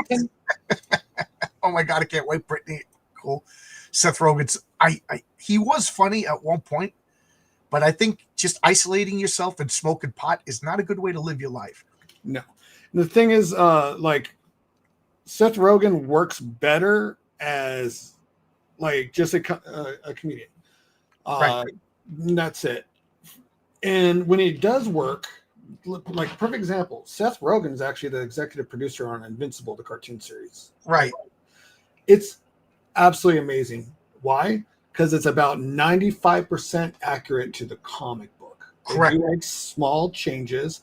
Most of them are not very in your face. Like Amber's white in the comic books, she's black in this one. No big deal. It doesn't change the character. What they did do that screwed it up is they made her a feminist in season 1, and everyone. It's funny because most of the changes I only saw season 1, and most of the changes I agree with because they didn't know how long they could run this. So correct. Like in the comic book, it took a long time to reveal the truth about Omni-Man. You know, right. I was about to drop the comic. I'm like, this is just Peter Parker, Superman. Who cares? But then the next issue was the reveal, and I was like, oh my God, and I was hooked. They revealed it like within the first 5 minutes, and I understand that because of the costs. They don't know if it's going to last, and people's attention spans or whatever. But you know what? That closing montage of when Omni-Man destroys the Guardians, that was revisited on YouTube into the millions of live stream reactions that did nothing but propel and launch that series into its success. Don't get me wrong, it would have been successful anyways, but not to where the normies now know. Right, because that was like almost a year and a half into the comic, you know. So they compressed it. But I agree that turning Amber black is really silly. Like, why change it? But the really problem is they made a likable character really unlikable. Mm-hmm. You know, in the comic, she understood why he didn't tell. Like, you know what I mean? She's a superhero. Like they clearly backpedaled that in season 2 a lot. Okay. Amber became actually Amber, the character from the comic books. They did, and without spoilers, if you guys haven't watched the show, even though season 2 is already like 2 years old. Watch season 2, but you read the books, though, right? Yes. Okay, so the way they do the way they do Eve and Invincible's relationship, did it very well. I really liked the way they did it in season 2. It did. I really do like the Invincible Adam Eve relationship in the comic books. They do it very well in the show too. Yeah, they become a married couple that spoiled. They become a married couple that love each other. Yeah, they had their ups and downs, mm-hmm. you know, but in the end they got each other's back, which I really like. Like in the comic book, the Raven, the story that Ron's working on is he's saving his ex-wife that he hates, but it's still the mother of his kids. Yep. You know, he even says that to her. He goes, I hate you, but even I can't let this happen to you. That's my favorite line in that story. But so Raven is the bad marriage character as a reaction to the picture. I wanted to address this comment. High Lord's Art says, the art reminds me of having a convo with an artist friend of mine. He was talking about the use of perv art, but when I brought up the Conan stories, they all had new characters all over, but we don't think of them as lewd. It's just how it's done. Yeah, I mean, if we're talking about the Marvel comics, they always had like women in skimpy bikinis. They never crossed that line because of mainstream comics. I don't know if the new Conan stories actually have full nudity. Nipples. See, that doesn't bother me. Yeah, that's it. Just nipples. That doesn't bother me. There's tasteful nudity, and then there's exploitation. Like if you go to Kickstarter, it's all AI generated booby chicks, and nobody's reading those comics. Now, Eddie is doomed. I'm telling you right now, it's going to have a couple of nude scenes in it, and it's not for exploitation reasons. It's just because it's what Tonic Ball and myself are doing is aping like the 80s black and white independent comics. But it's not a pervy comic, and believe me, it's not the kind of nudity that you're going to be like wanting to goon with, whatever the cool word these kids are saying these days. But it's part of the story. But I could make a comic story with all naked chicks in it, stuff like that, but that's cheap, that's lazy, but it also fits the Barbarian Conan world. Rini's comic has nudity in it, Fiendish, and I don't find it to be lewd, I don't find it to be exploitive. It really fits this fantasy, harsh, barbaric, really mean world that she created, and I was really shocked by it in a good way, because it made me think. I guess I'm a bad person for thinking that a woman wouldn't have such shocking topics in her comics, but she does, and she's unabashedly unashamed of it, and she's just like, it's a fantasy world inspired by the real medieval world. So there's a tasteful way to handle it. Let's just put it like that.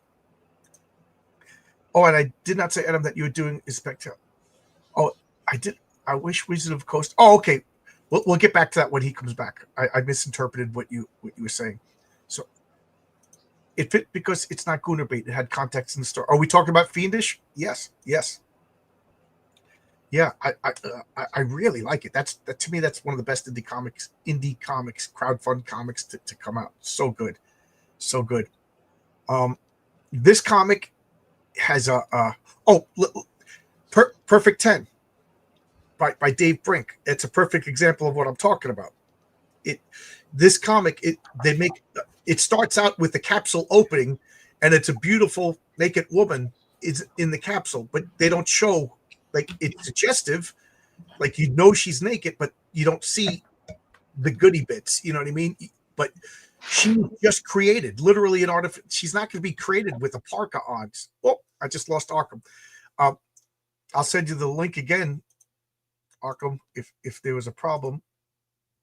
But it fit the story, and it was tastefully done, and it made sense in the world, and he knew what he was doing. He's having a comic book with a sexy, beautiful woman, so much so that I'm writing a story inspired by Perfect 10. It has a woman running around in a similar state for different reasons, but it should fit. And I'm even going to say this is inspired by David Brink in that story, but that story inspired a whole character and a setting that was already existed in my role-playing game.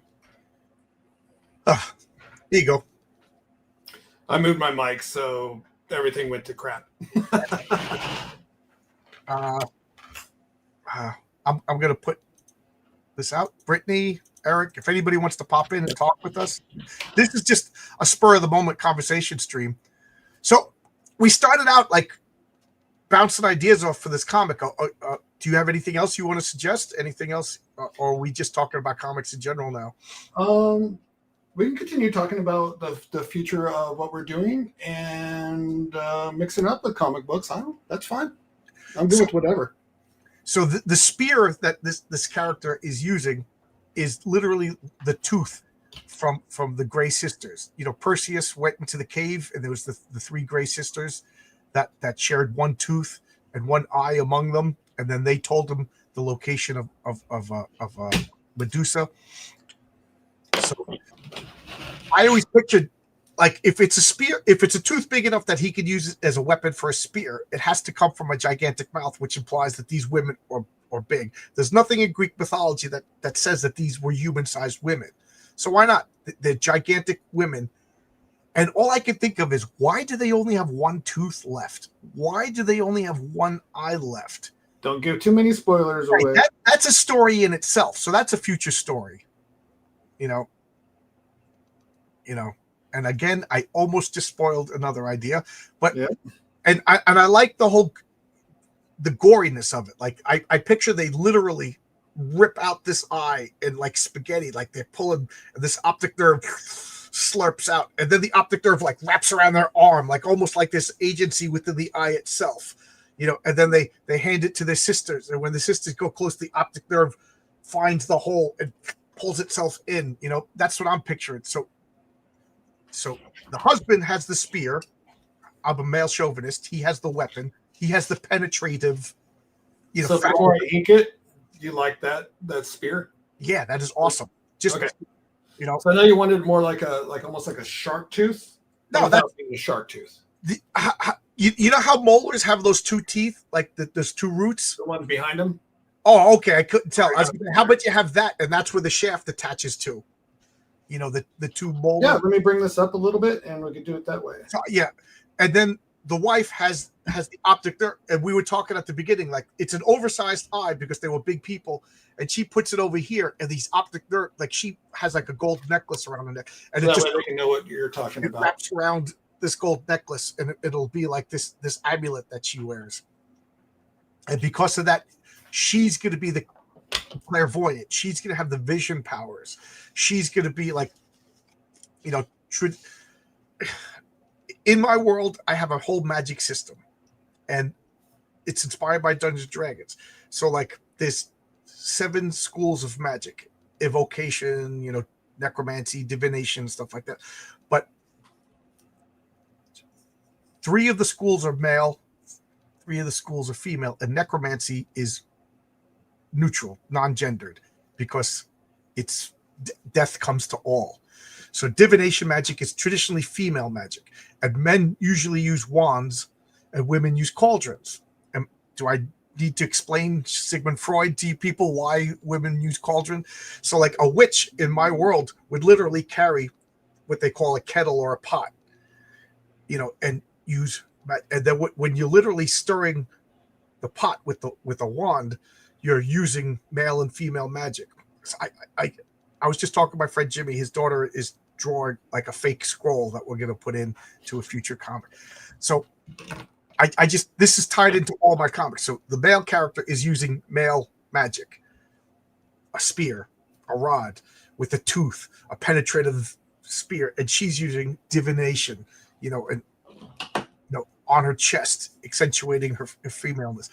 At first, it was a tiara, but I think an amulet on her chest, you know, is. I love the idea of this optic nerve, like she has like this, I don't know, golden necklace or something like that, and then the optic nerve, as it like of its own volition, it just wraps itself around the chain. You know what I mean? So it can never close. It doesn't have any flesh. It doesn't have eyelashes. You know, it's just the vitreous humor and the optic nerve and the corona. And, you know, if you want to put, you know, what if vessels, you know, for veiny vessels, and that, you know, that's because it's a monstrous eye. But the thing, the color is going to be, the corner itself is going to be gray, because Athena's eyes were gray, and gray was associated with wisdom in Greek mythology. Have you ever got a chance to sit down, listen to, or read the, what's it called? The Titanomachia? The Titanomachy? Yeah. Yeah. I was going to sleep listening to that last night, and I was listening to it. I was like, wow, that's so much fun. Yeah. Yeah. And I listened to the Tython Zeus fight, and that's where I got a lot of my inspiration for my rendition. Was by listening to it a couple of times while I go to sleep, and I imagine the fight and what I see, and that's what helped give birth to my version. Oh, I love it. I love it. Oh, Brittany, come on in if you want. You painting your son's room, but I don't mind. Yeah, sure. Come on in if you want. Oh, show. Ron's at work. Yeah. Brittany of Mabel Bakes. She sent me 3 boxes of cookies. I told you, Mabel. I told you, Brittany. My wife got mad the first time the box of cookies came up. She's like, "Are you like exploiting cookies out of the people that are making your comic books?" I'm like, "No, I didn't even know. They sent me this box of cookies. She asked me the address. I thought I was gonna get like a piece of art or something like that." And she was like mad. And she opens up. She's like, "Oh look!" She started eating the cookies. She wasn't mad no more.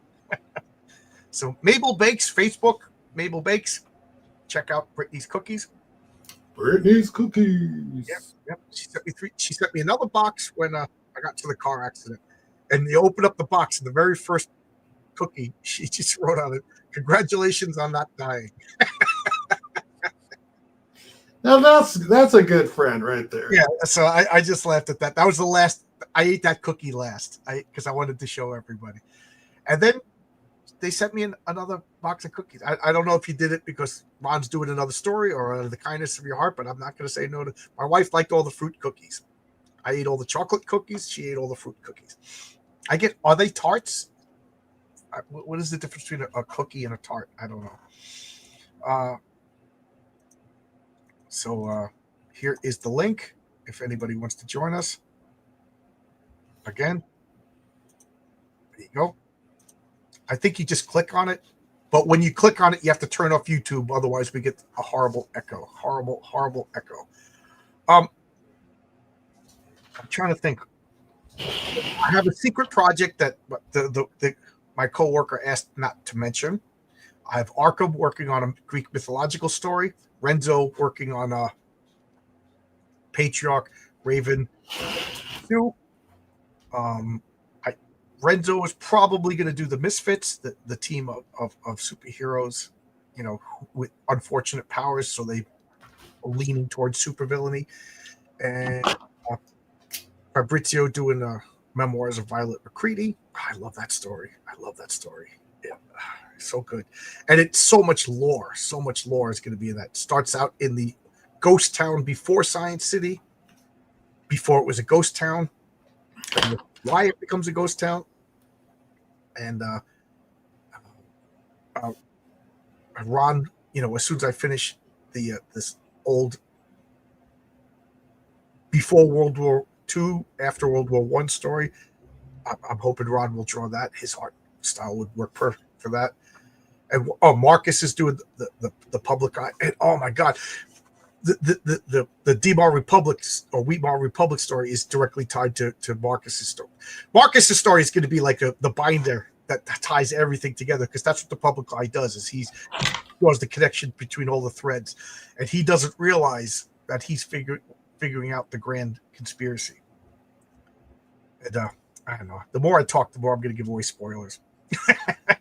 Spoilers. I know there's something else that I gotta look down my list of. Luke Stone is working on the Sleeper Agent. Yeah, Luke Stone is working on the Sleeper Agent, an agent who has the power to lucid dream. So I hope I'm not stepping on Michael Bancroft's toes, but he can enter the dream world. That's directly inspired by H.P. Lovecraft. Matter of fact, who's Michael Bancroft? Oh, Michael Bancroft is a comic book maker, YouTuber from Australia. He's one of the best of us. He is such a nice guy. He's so talented. His comic book is called The Lucent, and it's about dreams, about people who like agents, like an agency that could control their dreams. But that's just it. Is he keeps saying it's all not what it seems. So I'm not going to tell you what I think it's about, because if I'm wrong, it's going to be what my story is about. And if it's right, I'm going to have to change what my story is about. Yes, Mike, I just heard that this morning, that Michael was banned off of Twitter. Yeah, that's why I'm asking. He absolutely does nothing wrong.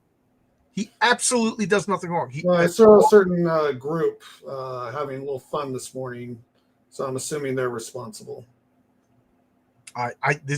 If I wouldn't be surprised, but this is the first I'm hearing about that. I thought maybe because he was talking about a show called the Coctagon, and COC, creator owned content. Coctagon, it's cheesy, fun. Oh, that looks awesome. Something like that. That looks awesome. And then I'll add some color so that way it makes a little bit more sense. But so I don't know. I just literally heard this morning, so I don't know. I'm speculating. But he launched both of my comics. He's a real friendly guy. He does art shares on his YouTube channel. He made like over $100,000 on his comics, and he does it all by himself. He is really, really a good guy. I did, like I said, I just found out that he was banned this morning. I woke up to a message. What can I do? I mean, I'd like to help. He is the least controversial guy. He stays out of the controversy, and he literally has been doing what we're supposed to be doing, grabbing ore and helping. And he for the most part, he did it all on his own. He's a good guy. Which group was poking fun at Bancroft? I'll give you 3 guesses, and you only need one. Hey, Brittany. Hi. How you doing? Long time no see. Great to see you. I know, you too. I don't really have a whole lot of time to bake anymore now that I work at the comic book store, but I still like to bake. Yeah. So you get a box for Christmas, though, for sure. Oh, you work at a comic book store. That's right. I saw you post that, and then I'm getting old and forgetting. You work at a big store or a little store? Well, we're moving to a place that's triple the size, so we're a growing store. Good. So then I can give you some back issues I'm looking for. Sure. Yes, you can. So what do you do at the comic book store? So, I was actually hired to do like shipping and eBay. But my coworker is he's really good at like knowing the toys and the trends of the toys and stuff that we have there, where I'm a little bit more knowledgeable about like artists and writers and stuff, thanks to Ron. So, usually if someone comes in looking for comic books, like I do a lot of the sorting, and like I look up the prices when people come in and they want to sell theirs and stuff. So, basic comic book stuff. Oh, cool. Yeah. Can you tell the name of the store? Give them a shout out and where it is. Yeah, it's Fox Prowl Toys and Comics, Batavia, New York. And where? Batavia, New York. So that's way up there, right? You guys are by Buffalo? Yeah, we're right in the middle of Buffalo and Rochester. And there's a couple other toy stores and comic stores up here, but ours is probably the biggest of those. Nice. The thing about New York is weird shaped. I'm in Suffolk, and you are probably as far away from me as you could be and still be. I didn't know you were back there, baby. We're in Genesee. It takes so long to drive through New York. Right. It's actually forever. The longest access. It's like an 8-hour. I think it's like an 8-hour drive from my house to Buffalo. I think I did it once. It's actually quicker for drive to Montreal than it is to drive to New York has this like little Montreal's in this little corner over here. Buffalo's way up top. Yeah. I made the Buffalo trip once. It's a long trip. Yeah. Yeah. I think it's faster for me to drive to Pittsburgh than it is to drive to Buffalo. It's probably quicker for us to drive down to PA than it is for us to drive to you. Yeah. I would love to someday, though. That'd be sick. I keep saying that, and the $100,000 stretch goal for whatever campaign, and for every campaign, I'll do it over and over again. And my wife gets so nervous whenever I say this because she's such an introvert. But the 100, and it's funny because she already told me. Well, I'm getting ahead of myself. But the $100,000 stretch goal is I fly all my buddies down, and we make up our characters, and we do a role playing game all together.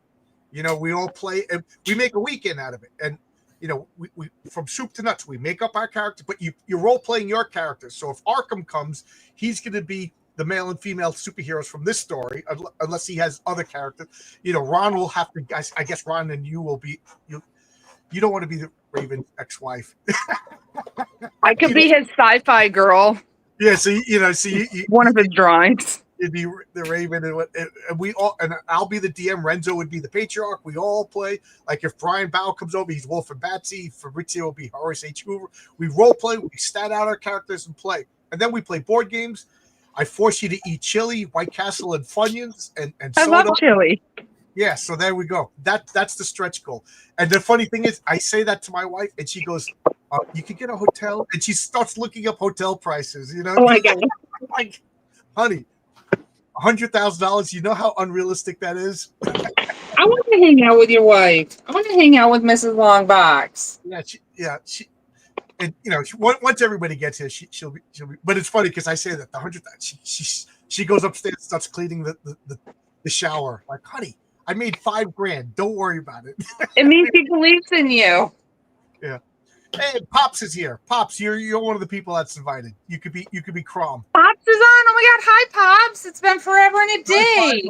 What's going on?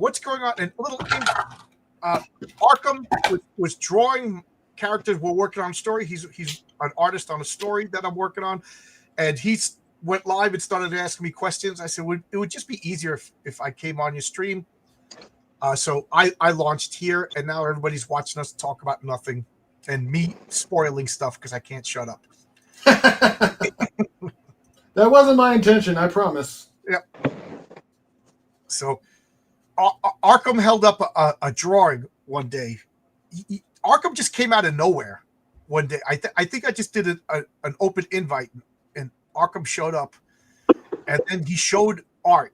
And my wife went, "Oh my god, that art is..." Because Arkham was just like, I can't really draw. And then he showed this beautiful landscape. He showed it earlier, and my wife was like, "Oh my god, that was so good."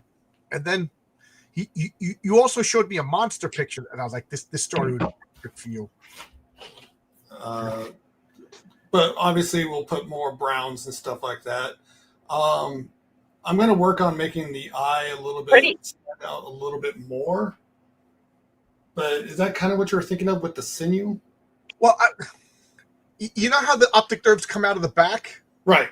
So I was thinking like it's a gray iris, black pupil, and then white with little faint veins, and then from the back, the optic nerves intertwine with the gold. Got you. You know what I mean? Yeah, I got it. So looking at it looks like just an oversized eyeball. But gray, because Athena's eyes are gray. She's gray-eyed Athena. So sci-fi says nothing but chili. Chili and Funyuns. If you're going to play role-playing games, that's the reason why Game Masters Workshop lost its way, is they strayed away from the Jolt Cola, chili, and Funyuns steady diet of old school. We used to have a tradition. It was called Stupid Brother Burgers. And what we would do is playing, say, like, do you remember Palladium had a game called Beyond the Supernatural? No, that sounds like one I missed. Yeah, it was a very fun game, and that was one of our role-playing go-tos. We would stay up for like 2 or 3 days on on Mountain Dew. Mostly Mountain Dew, chili. Yep. And this is what we do. We'd go to 7-Eleven, we'd grab one of those burgers, go to the nacho machine, just chili in the burgers, cheese in the burgers, and then it just flooded. Take them out, throw it in the bowl when you get home, and chop it up and eat it with a fork. Awesome. Yeah, that stuff was just beast. So growing up, as we play Dungeons & Dragons all the time. I told the story. I have a cousin with the same name as me. It's just that our middle names are different. Mm-hmm. So one day my sister goes through a stop sign and a cop pulls her over. So she pulls over. She gives the cop the license, drive registration, everything like that. The cop comes back and goes, "Listen, he has the ticket written out." He goes, "I'll rip up this ticket if you give me your brother's whereabouts." And she goes, "Which brother?" Goes, "I got 2 older brothers that are kind of troublemakers." And he's like, "John Bua." And she goes, Oh. She goes, "You want my cousin, because John is home right now playing Dungeons & Dragons. You don't want him." And she goes, "You want my cousin, and I don't know where he is. Nobody does." So the cop's like, "Well, here's your ticket." So anyway, like, it just shows you everybody knows that every Friday night, me and my friends were playing Dungeons & Dragons, and it was always White Castle, maybe Taco Bell, when I moved to Albuquerque, it was there was a burger place called Bob's Burgers. If Tony Grigo shows up, we would go and get like a bunch of ranchero burgers. Oh my God, and just junk food, Dungeons Dragons, caffeinated soda. It became coffee as we got older, and then when I was in Stony Brook University, it was beer, and it was unbelievable how much beer you could drink during a 12-hour Dungeons Dragons session. I don't recall ever getting drunk, but we would look around like, there's no more beer left. We drank 6 cases of beer. Yeah, it was fun. So that's why you youngins playing Dungeons Dragons with your like session zeros where you get to like hash out your trigger words and stuff like that. I don't know what you're doing. Yeah. I don't know what, John, did you see that somebody asked me a question in chat and I totally missed it? I apologize. What was the question? I don't know. Somebody popped it up. Oh, yes. You got up just as I started reading it. And, I'm sorry. I'll go back to it. Where was it? Oh, yeah, here it is. Hi, Lord Zart. I did that. Your art is spectacular. I wish Wizards of the Coast would hire you as art lead. I'm not fond of the D&D art of late. I would love that too. Not because I think I'm better than any of the artists they have, because on a technical level, they blow me out of the water.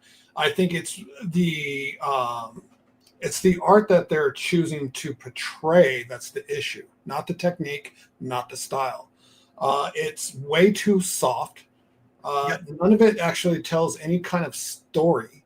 If they do, it's all just moments like dwarves baking in the kitchen. I'm sorry, that is not Magic the Gathering. That's ridiculous.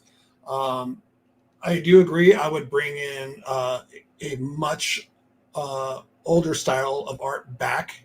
A Franzetta, Errol Otis. Yeah, I mean, just some of these old school guys that, and even some of these Japanese guys, because you have Kawigama, you have all these places, and hire artists that reflect the plane of existence you're going to, not just get chibi artists to do goddamn Phyrexian work. That shit pissed me off. And they even admitted it. They're using AI to generate images for. Well, that's why Marvel's going to be able to live under a $200 per comic book budget, because they're just going to have a computer do it. They don't even care. And the irony of that? There's people in our sphere, tangentially in our sphere, I'll say, that are embracing it and they're already using it, and it just bugs me. Now, yeah, I've used Grok to animate some images as a toy. I'm not selling that, and I'm not presenting that as anything that I've done. It's to the point now where I stopped doing it because, like, I don't want to encourage it at all. There's a writer that I absolutely do admire and like a lot, who decided to go that route. I don't know if it was experimental. Let's see what this does. But I instantly threw up in my mouth a little when I saw it. I'm like, no, I don't care how good the story is. I will not pay money if you're using AI art. I'd rather pay a $2 child with a Crayola crayon to do your art than that AI crap. And he's a good writer. There's no excuse for it, in my opinion. If we're talking about the same person, I don't think it did too well. I think probably because a lot of people think like you and I do. Right. There's too many unemployed artists that we know and love, personally know, that could have done that job for pennies on the dollar. Right. And, there's a couple of different philosophies about crowdfunding, and I understand them all. There's the true crowdfunders who, for the big wigs like Graham Nolan's and Adam Smith's and stuff like that, where they do a couple of pages, they start up a campaign, and then they try to raise funds to see if people are interested. Because I understand this is their life. They're not going to spend 9 months making a graphic novel and then put it on Kickstarter and the thing makes $1,200 and they're out of their house and home because they put it. I understand that. Mm-hmm. So that to me is the purest form of crowdfunding. Like, I think that's what this writer did, and it didn't work. So I don't think he lost anything. I think he put his toe in the water, took the temperature, read the room, whatever expression you want to use. And I think, okay, whatever. I think you're right. I think he's not going to go that route again. Right. The other methods of crowdfunding are Eric July's pre-ordering. To me, that's kind of crowdfunding, whatever. If it's not going to the mainstream, it's crowdfunding. But and then my method was I laid out all my money for the first issue, and then I'm using all the money for issue 1 to make issue 2, and then issue 2 is paying. You know what I mean? I'm doing it. You invested back into the business, right? Like so the only money I lost was for issue 1. And I don't lost because I got a cool comic book made out of it, and I made a lot of friends, and I'm doing something fun. You know what I mean? Like it took me 2 years to do it. I could have went out drinking for 2 years and spent more money. Oh yeah, no, for sure. I like that you and Eric both. I mean, on different levels, of course, but you and Eric both said, you know what? I'm going to cover this first one. I just want to see. I want to get it out. I want to see what it feels like, and I want to do it. I just wish I had the initial layout money that Eric had, but he earned it. I didn't know who he was until he announced he was making a comic book. Like I didn't really know who Blaze Media was. I'm not really a political pundit kind of guy. I don't like with Charlie Kirk. I kind of knew who Charlie Kirk was. I'm not going to stop pretending that he was, that I knew him and loved him. But I learned more about him since he was killed than I knew about him when he was alive. And to be honest, I thought he did something completely different than what he did. So I just thought Charlie Kirk is literally when you refer to the best of us, that is that man. Well, now I'm learning. So, I don't want to be like a hypocrite and being like, oh, I always loved him. No, but if you're learning now, right? Trust me, that's something his wife, his children, and so forth, I'm sure would.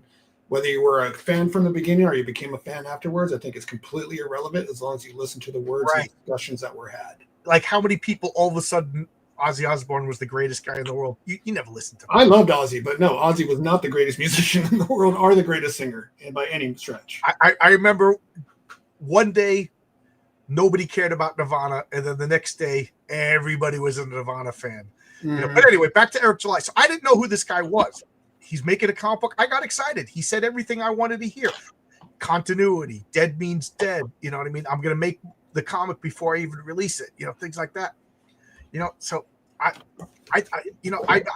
had him on my channel. I got no problems. I think he's doing the right thing, and his business is growing. Matter of fact, I had NDA Andrew, who's writing and created the Blue Shift character on my channel last week. The freaking comic sold 2,000 copies pre-sale. That one comic, sold more than all of Comicsgate combined. I'm not trying to turn this into a bash anybody thing, but like, guys, facts. Like I look at the Gazas, the Palestinians, guys, you will have a much better life if you put down your weapons and open up delis next to all these Jewish hospitals.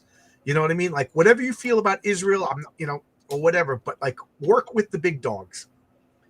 Work with the big dogs, Yep. And you'll have a better life. What is Britt doing? She's painting the walls to your child's room. Sorry, guys. Yeah, me and Clarky are Clark, who's named after Superman, mind you. We are painting his room. There you go. You would Nicolas Cage named your kid after Clark Kent. I named my dog Clark Kent. So I had a dog named Clark. That's a good name. Yeah.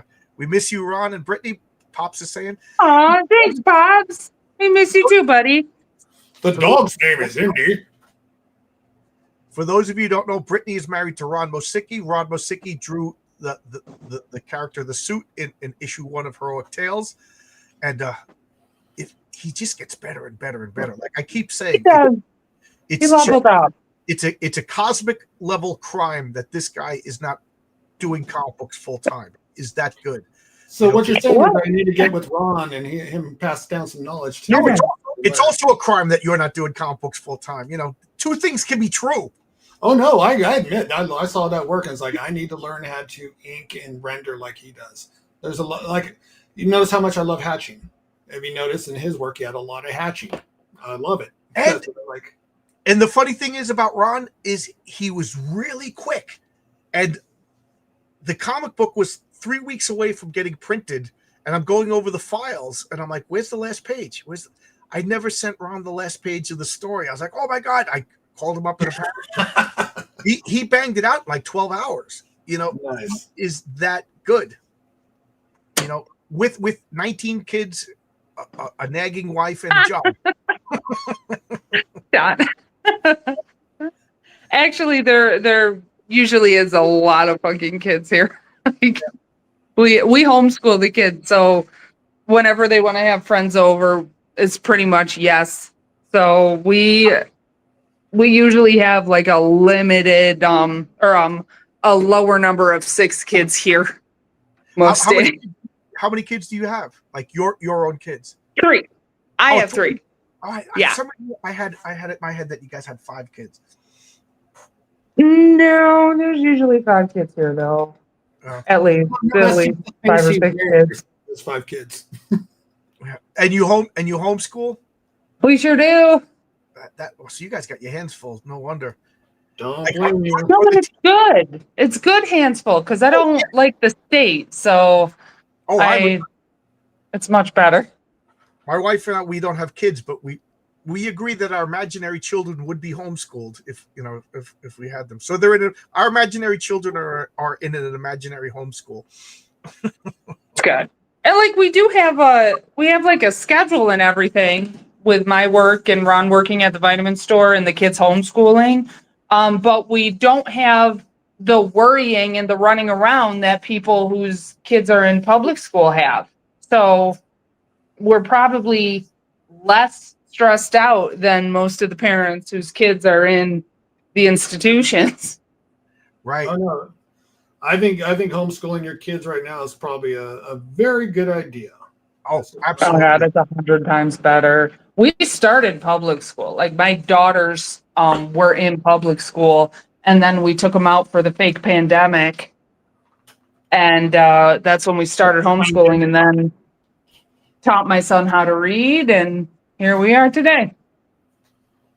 My buddy who died because of the COVID shot, his daughters, they homeschool, but she doesn't teach them. Like they have like a little, like there's like a lady in their neighborhood, and she takes like X amount of students. Oh, and, great! You know what I mean? And she, so it's like they have like 12 kids in a class, and that's the way they do it. And It's so good. And you're gonna tell me if your neighborhood can't generate like one, and I'm not even gonna say lady, like it could be a man, could be a woman. I'm not that I'm old fashioned, but I'm not that old fashioned. If your neighborhood can't generate a couple of people who are good enough to teach 15 kids, you know, and then you pay them that money that you would have paid the schools, like it costs, I don't know, property taxes, like the school portion of your property tax is like 10 grand for the average American. Oh, I couldn't even tell you. I don't know. But I know it's a lot. And still give it, you know, think about that. You cut that in half, or you cut that in a third, 3,000 times, and you pay it in cash. You give this lady that money, tax-free, teaches your kids a better education. If your neighborhood can't generate that lady, you need to move out of that neighborhood. Yeah, fact. What will the poor people do to get educated? Well, if you're so They're not poor, really getting educated. They're not really getting educated. We were just having a talk with another business owner this afternoon while we were out and about. And so he owns the deli that's like 2 stores over from my husband's vitamin store. And the shoplifting is off the charts. Like it's all the time. He has to reprimand somebody or call in the cops because of shoplifting. And the thing is, like, he's got like 12 or 16-year-old kids who don't give a fuck. Like, right? Because nobody's ever told them no. And if they've ever been told no, nothing comes after that. You know, there's no repercussion for just doing whatever the hell they want. And the police aren't going to back him up. You know what I mean? So, you know, like it's a terrible place out there. So glad that I'm not on the Manhattan subways anymore, because 2 weeks before I got transferred to this job where I drive, a big black guy just comes up to me. I'm the only white guy. I'm sitting there on my phone, minding my own business, and he sits right across from me and goes, "I kill white people." And so I was like, okay, this is happening. I take off my glasses and put on my phone, and I go, try it. You know, you can't be intimidated. You know, and I just gave him, and he just looked at me, and I looked at him, and I was like, I had my hands up, and the next stop came. He looked at me and got off the train because That's badass, John. this is a guy that was never told no. I can intimidate people, like it or not. Why people have been conditioned to back down. You know what I mean? Like, I don't know if I was going to leave and he was going to hit me in the back, or if he just likes to scare. But like, Right. you know what I mean? This is the situation, and that bred this poor woman Irania that everybody's already forgetting about. You know, Charlie Kirk. Look at all these people. I promise not to get political. I wanted to escape all this stuff, but look at all of these school teachers and people cheering this guy. You know, They're losing their jobs. Thankfully. Good. But more than that, we need to do something about it. My biggest fear, 3 weeks from now, we're talking about the Jets and the Giants. And we've moved on. Like, we need to take this anger and do something about it. Enough is enough. I think Trump is compromised. Like, Trump, I voted for Trump, but I'm not stupid enough to think that this guy is a paragon of saintliness or anything like that. Like, he was the better choice, but like, we need to do something. We, the people, need to do something.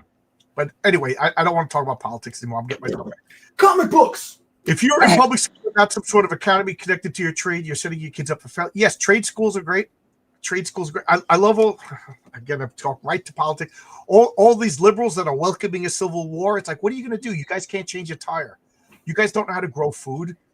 You know, and they're like, oh, you guys, good luck, man. When we cut off your food, like, you guys live in Detroit. You don't have any food. Yeah, you guys don't know how to fix your tires. I love it. Antifa guys showed up at a Charlie Kirk memorial service, and the people at the service have already gotten an alert that Antifa has been showing up to different Charlie Kirk memorials. So these people were ready. So the Antifa guys showed up, and these guys beat the F out of them and sent them packing because Antifa, you guys aren't getting away with it anymore. You guys jump on one guy while he's trying to talk you. Hey, let's be tolerant. Yeah. Now these people are like, nope, spread up, take them out one by one, because these Antifa guys, without the element of surprise and numbers, they're a bunch of wuss. Oh, God, I'm getting myself mad. I didn't want to talk about this. Yeah, I went through the. That's why I'm staying silent. All right, my school was half-mast, and I agree. We are located in Los Angeles. Yeah, I mean, you know, Brittany, the patriarch's children are homeschooled. That was a big part of the comic. I mean, it's. There's a reason that'll be revealed in the story that your husband did the variant cover for. That's tied into the reason why the Raven and the Patriarch end up fighting. Nice. Yeah, I spoil so much, but I refuse to spoil that. There's two things that I refuse to spoil, and I don't want to spoil why the Patriarch's wife is scarred and why the Raven and Patriarch need to fight. I like it. I can't wait. Oh, you're homeschooling too? Homeschooling is on the rise. It's booming. 2014. I remember I saw a cartoon that said, "But your kids aren't going to be socialized," you know, and the woman saying that had blue hair and a nose ring, and the guy said, "Yeah, exactly." Yeah, no. But whenever somebody, so I've said it once, you don't socialize people, you socialize dogs. But that being, said, my kids have more socializing and opportunities to make friends and see their friends than they ever did in all of the years that they were in public school combined. Like, we go out and do things with other families all the time. I wanted a bigger car when Ron bought a new car, because I have an entourage of kids with me all the time. Do you have a whole group of other homeschooled kids that you're friends with, other parents? Yeah. Oh, yeah. Because that's like the biggest lie going around is, oh, you're homeschooling. And what they're telling other people is that you're sitting there with like 3 captive kids that are afraid to go outside. But like my friend with her kids, these kids they're with a whole bunch of other kids. There's like, I don't know, maybe 30 years ago, I don't know, but have you ever talked to a kid in public school? They're fucking retarded, and I don't even care how that sounds. And maybe you might want to edit that out for your channel. I'm sorry. I feel like I have a place to, stand on for like Yeah. different diagnoses in my family or whatever, but a lot of kids who are in public school lack basic manners. Like, I'm not even talking skills, I'm talking manners. Right. And I'm like, my kids will look at me when we see other kids out in public, or like, other kids who come to the house who do go to public school, they'll just like look at me like, what is this kid smoking? Because they don't know how to act. I have cousins that are public school teachers. I used to be a public school teacher. I hate public school teachers. But my cousin, every 4 weeks on Facebook, she's putting a picture of herself drinking a margarita in a Oh my hammock. God. I have the hardest job in the world. It's like, oh really? Really? What? Come crawl through ductworks when you're 57 years old, as an electrician, and tell me sitting in a classroom, in an air-conditioned classroom, is harder than what I'm doing right now. Go talk to a roofer in August that your job is harder. Go tell me that lather who's bending over all day long, walking through liquid concrete, putting in, shut up. Teachers, you don't have the hardest job in the world, and you're not even good at it. Oh, that is awesome. I've worked in 7 different schools. So I was in the system as like a full-time aide and substitute.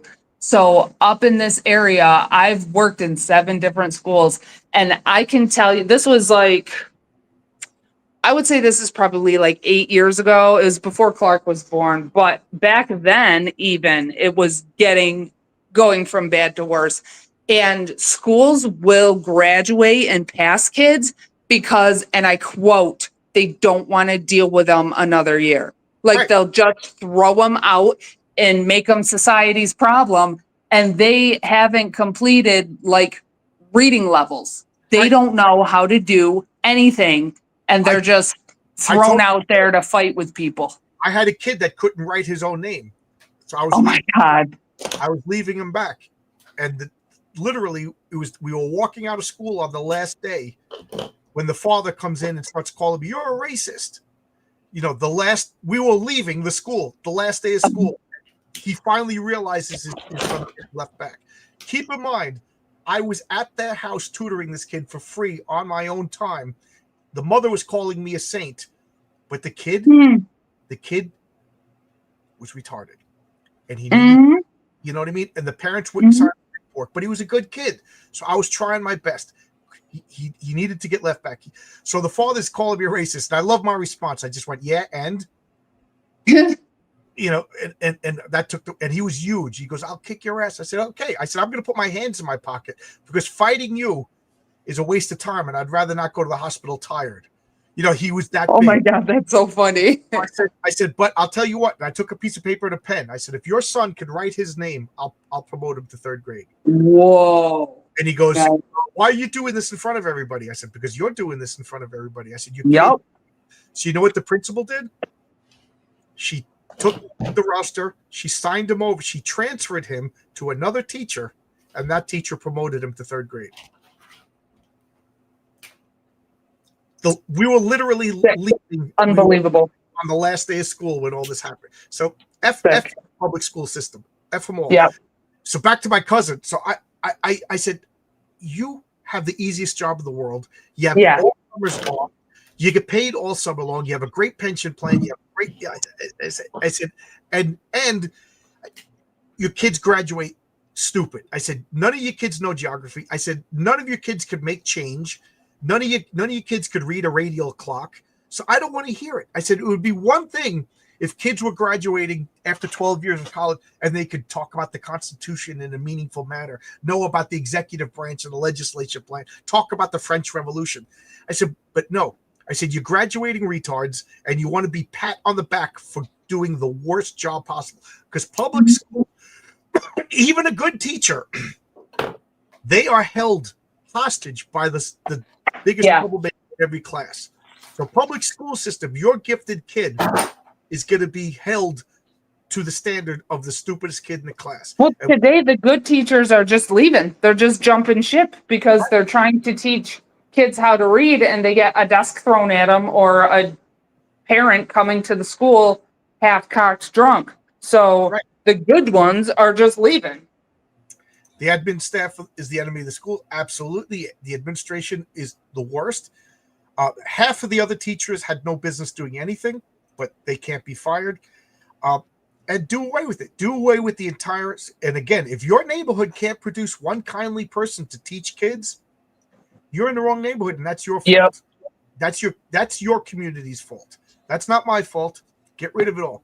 Keep the money. Every school that I worked in had a general, like, overbearing tone of staff versus students. And I would call this out and question it. And of course, I'm crazy and I'm not getting along with the other teachers and stuff for it. But I'm not even kidding. Every single school is staff versus students. And the teacher meetings are just used for gossip for the students. Like, nobody, it's sick. It's funny that you said that, because I remember my very first, you know, those days. Oh, it's teachers conference, no school. So we had a teachers conference day, and I was like, oh my God. So I'm still new. I have my tie on and everything like that. I literally had like an attaché case. I was like the perfect teacher guy. So I'm showing up right. This is my first one. I'm thinking we're going to talk about rubrics and philosophical new methods of teaching.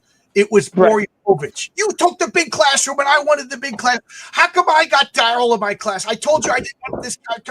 And it was like throwing chairs at each other, and I'm just like, oh my God. I've never been so embarrassed in my life. It was the worst. You know, it was the worst Maury Povich show you've ever seen.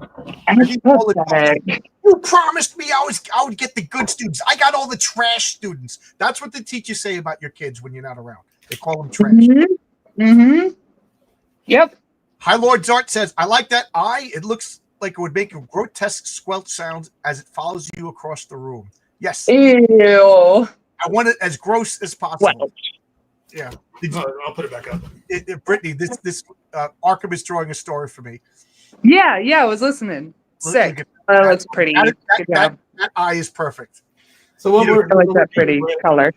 Is while we're all sitting here talking, having fun, enjoying each other's company, I'm just sketching away at concepts and ideas of the upcoming books, throwing that at each other, seeing what sticks, what doesn't stick, and just having great conversations at the same time.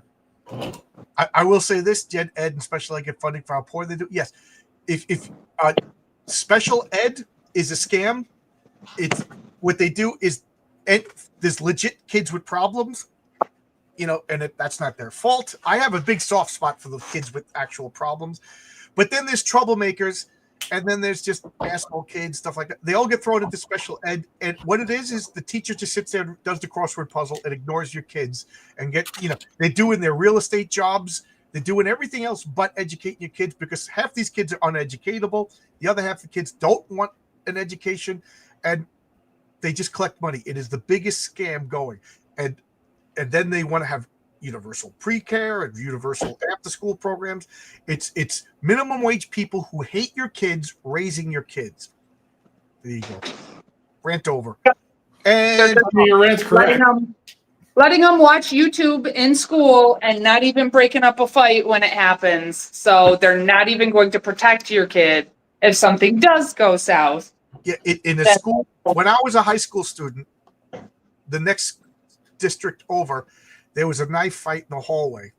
2 girls. And one of the male teachers broke up the fight and grabbed one of the girls and pulled her away. Guess who got fired for sexual harassment? Oh my God. He put his hands on a woman. On So a girl. ridiculous. You know what? Literally, those teachers just walk through. Kids could stab each other.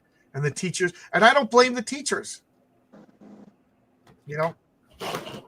No, I blame the parents. But also, these are scumbag people who are working. There's a lot of parents nowadays, it feels like, that will blame their teachers over the behavior of their kids any day of the week. Right. It's the teacher's fault. It's like, no, your kid's a piece of shit. I hate to tell you this, but it's just a fact. Your kid needs help. I don't hate to tell them. The story I always tell is I walked into the bathroom in 7th or 8th grade, and the older kids were all smoking. Now, you will never find another person who's more anti-smoking than me. I don't like people smoke pot. I don't like cigarettes, but I'm also a live and let live kind of person. Do whatever you want. But if you ask me my opinion, don't smoke. It's horrible. Don't smoke pot. It turns you into a stinking, worthless hippie. But anyway, if you want to do it, but anyway, so I go into the bathroom. The dean comes walking in and grabs everybody. We get marched off. Our parents are getting called. And I'm like, my mom knows I don't smoke. She knows I didn't do this. And so I'm just waiting for it. I told you so. My mom's going to back me up. So we all come to school. We're all in trouble. We're all suspended. And I'm like, Mom, back me up. And she goes, no, you're an idiot for not leaving the bathroom. You should have went to it's the only bathroom in the school. You know those kids were doing something wrong, and you chose to stay around kids doing the wrong thing. So I knew right then and there, Mom was going to be one of those parents that was like, no, not my. She knows I didn't smoke.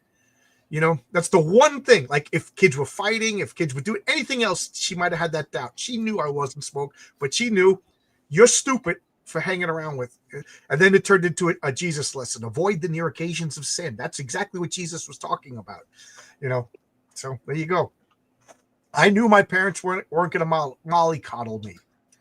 The other lesson that I learned is it's 2:00 in the morning in the old days when there's one telephone in the kitchen. The phone's ringing at 2:00 in the morning. That's not a good sign. My father comes downstairs in his underwear from a sound sleep. He's got to wake up in 2 hours for work. Picks up the phone and it's like, what? Did you steal the car? Then rot. Hangs up the phone, goes back to bed. A week later, my brother comes home, and I knew Dad ain't playing this game. You do the crime, you do the time. That was the best lesson I ever learned. I never did anything wrong after that phone call. My students' parents are actually pretty good most of the time. Yeah, I will say most of my parents were okay when I was a teacher, but they were stupid, and they were like 19, 18 years old. I'm not joking. I had this one woman come into school. She was 19 years old on parent-teacher conference. She had like super inappropriate clothes, and she was good looking. And I remember telling her, I was like, this isn't the way you dress to a parent-teacher conference. And she was like, really? I was like, yeah, this isn't the nightclub. John, like, she was trying to get her kids an easy A the easy way. But I had other kids that were telling me, like, we can't help the kid. This is second grade. And the mother was nice enough to say, I can't help the kid with the math. I don't know the answers. I'm like, 7 + 3 = 10. Like, you don't know this? Yeah. Hey guys, I gotta get going. Thank you for having me on. It's nice to meet you, Arkham. Likewise. Have a good one. Bye, guys. Have fun storming the castle. Yep. And they don't want their Yeah, I understand. Yeah. Public aid stations is the biggest scam. Biggest scam. The schools get like $100,000 discretionary spending every year. It always turns to be the principal's office gets refurbished. You know what I mean? Well, I'll tell you exactly, because I just last year was doing a complete office swap for the city of Albany for their health department, right? I was installing all their new computer systems. I asked them, because I was tearing apart computers, desktops, laptops, monitors, the whole 9 yards. They were throwing away year-old, perfectly good monitors, 24-inch. Trying to remember, I think they were possibly Dell monitors. I'm like, can I grab 2 of these? And they're like, no, you got to throw them in the recycle bin. I'm like, yeah, they're just recycling them. Can I grab 2 of these monitors perfectly 100%? They're like, no. Reason why is every year, if they do not spend their budget, their budget gets cut. So they buy new office equipment and just throw the old office equipment away and wasting our taxpayer fucking money. Sorry. Yep. Sorry. It's the same thing with the streets. I shouldn't be saying this because I'm a construction guy, but do you ever see those people come and they chop up the same area of the street 3 times in 5 years? Because if they don't spend the budget money, they lose the budget money. So that they just go out and chop up an area that they know is not going to make a big difference. And you know what's funny is, and kind of ironic in a lot of those cases, the people doing that generally own or know the guys that work construction, so they get the bid. It's It's a con. It's been a con for going on since the 70s, and it's very dumb. I got caught wind of it because my buddy works for the federal penitentiary. Got a couple of them do, and they talk about how even on the Fed side, how they're like, oh, we have to do this because budgets are coming. So they start having to wait. They'll throw like events and stuff like that. It's so silly. It's just a waste of our money. Yep, absolutely. Yep. It's all a scam. Big bureaucracies. Yeah, whatever. I could go on and on. So you like that eye, John? That eye worked for you? That eye is perfect. Yeah. And of course, this is super rough too. So this is an eyeball that's literally pulled out of like a grotesque monster woman's eye, you know.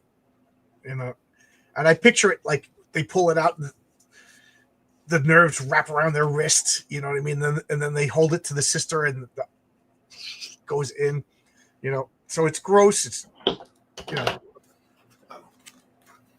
kind of for the boot a little bit. Let me make it big. Yeah, cool. Yeah, the boot. Yeah, I picture, like you said, Hephaestus made that out of like gold plates and stuff like that, and he wraps it around because I imagine the gold would probably hurt. So, you know, he uses the boots as like a cushion to protect his feet from these gold wraps. I even have it. You can't tell there, but I grabbed a gold pen to see how it looked if I actually made it look gold. See what it would look like. Yeah. So, anyway, I think I talked enough. Any questions you want to ask before we go? We got 50 people watching. I'm good to bullshit for a while if you are. Okay. All right. I'm going to turn off my camera. I'm going to use the restroom, and I'll come back. Yeah, for sure. Hey, if anybody has questions or you want me to change the camera angle so you could see what I'm doing, let me know. Because right now here I'm just doing Bible work, if you know what that means, where you're just roughing out all kinds of just concepts, designs, seeing what works, what doesn't work, how things look once they're a little bit more scaled in. Like, here's design 1, eye closed. Design 2, eye open. Nope, a little bit something a little fantastical. All right, square, no. Circle, no. Full eye, yeah, that works. And that's what we're going to go with. So just doing small shit like that. I should get back to the main character and finish this up. Right now I'm working on the snake skull in the back. It's going to be held up by an old dead. Is the eye appended? Yes, the eye will be appended. The eye will not have teeth specifically because it is going to be the eye from the three sisters, the Grey Sisters, if you know from Greek mythology. Now, if it was a story I wrote and it didn't have to do anything with Greek mythology, yes, the eye would have teeth. Especially if you've seen Supernatural Beast City and you know that scene when the eye opens its mouth and perfect. That's what I thought when I saw the eye. But no teeth on that eye. It's the story of Perseus. Perseus goes and seeks out the Grey Sisters, and the Grey Sisters are these three women, like monstrous women. They have one tooth that they share between them, and they have one eye.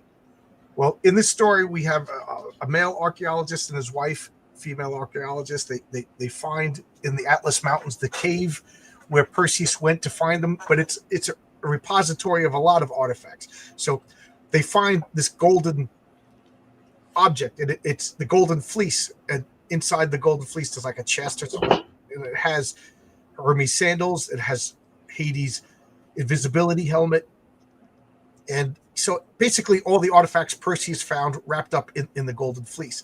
And you know, they're a husband and wife, they're an adventurous couple, they camp for the night, do some lovey-doveys, and as they wake up in the midst of after doing lovey, they find whatever. So they're running off. Monsters are coming, and they find all these. So they basically like naked running around for the first couple of pages, and then they don these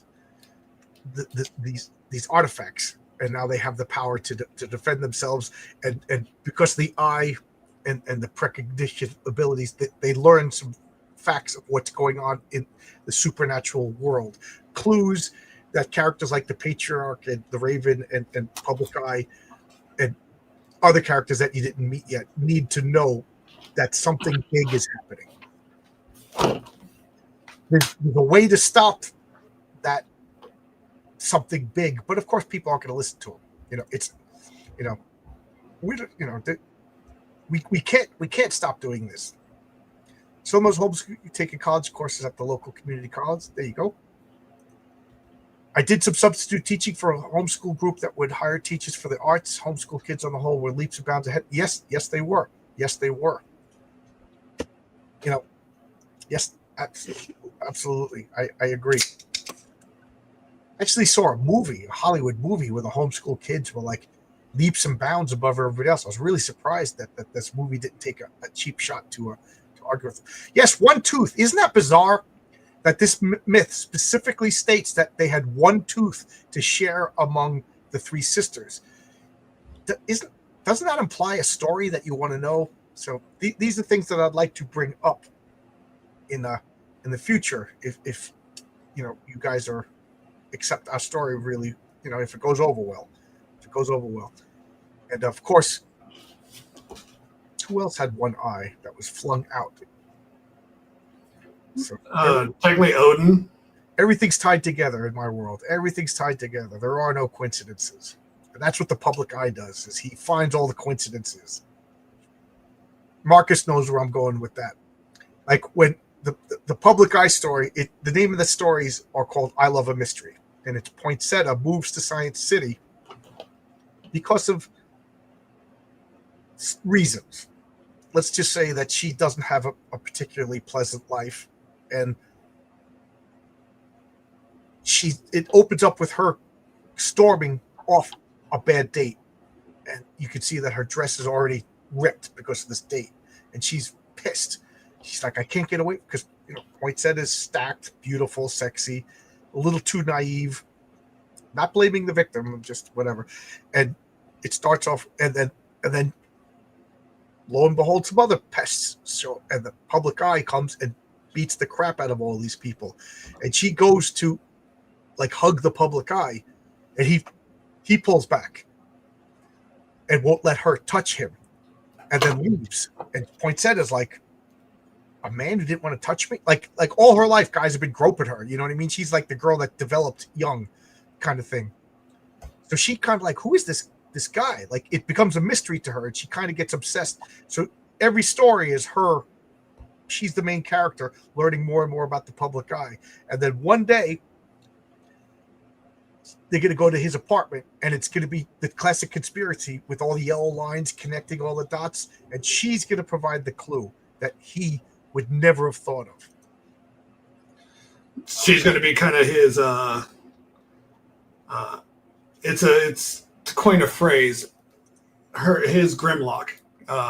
There's an episode of Transformers where these guys they're super geniuses. They couldn't figure out how to stop the machine that was going to blow up. And they're all super geniuses. And Grimlock, if you remember Transformers, is a big dumb dinosaur. Goes, why not unplug? What does he say? Why not unplug? Oh. Everyone's just like trying to, counter the program and everything. I see. It's something so complicated. Well, that's just it. Is the Public Eye is all rational thought and connecting, and Poinsettia is more hippy dippy and spiritual. So neither one of them would have solved the mystery, but together they solved the mystery. And that's really sad because that's going to be the second to last Public Eye story, because then he follows the clues. So hopefully that story's in the far future. Well, also, I don't know, John, if this is something you have planned, but like, say for instance, I don't know, this is going to be more of a fan to creator kind of question, not creator. If you say, for instance, Public Eye and this character, say if that chemistry and people really enjoy it, would you be willing to write more stories of them together, even though you may not have planned it? These characters that you're drawing right now? No. I'm just saying in general, like if you have a story set out where you're going to go, this person's going to do this, and they're hanging around this person, right? And they evolve and stuff like that, and you come to find out most of the fan base appreciate them more together. Would you stick with your laurels and be like, no, the story has them separated, or it's just like, okay, I can see where the fan base was correct on this. Maybe I'll That's bring a it tough back. question. Let me answer it with what I actually did. So for Heroic Tales, the first script was a mess. It was all my super characters, the whole world, and my friend Brian Bow actually said, like, I don't care about any of these characters. This is just a world with nobody to latch onto. So I streamlined it, and I picked what I thought would be the easiest character to sell, which was the Patriarch. People liked him so much that when I started saying he wasn't going to be in issue number 2, they kind of got mad at me. So I gave the people what they wanted. But I could tell a million Patriarch stories. I have. Yeah, I mean, that's your baby at that point in time. Right. So, like, now, here's the funny thing is I want to tell Mary Sue. So Mary Sue has her origin in the issue that's going to be shipping soon. Issue 3 continues her origin. This issue has her origin, and then issue 3 is the consequences of her origin. I hope people get. I'm really nervous that people understand what she did in issue number 2.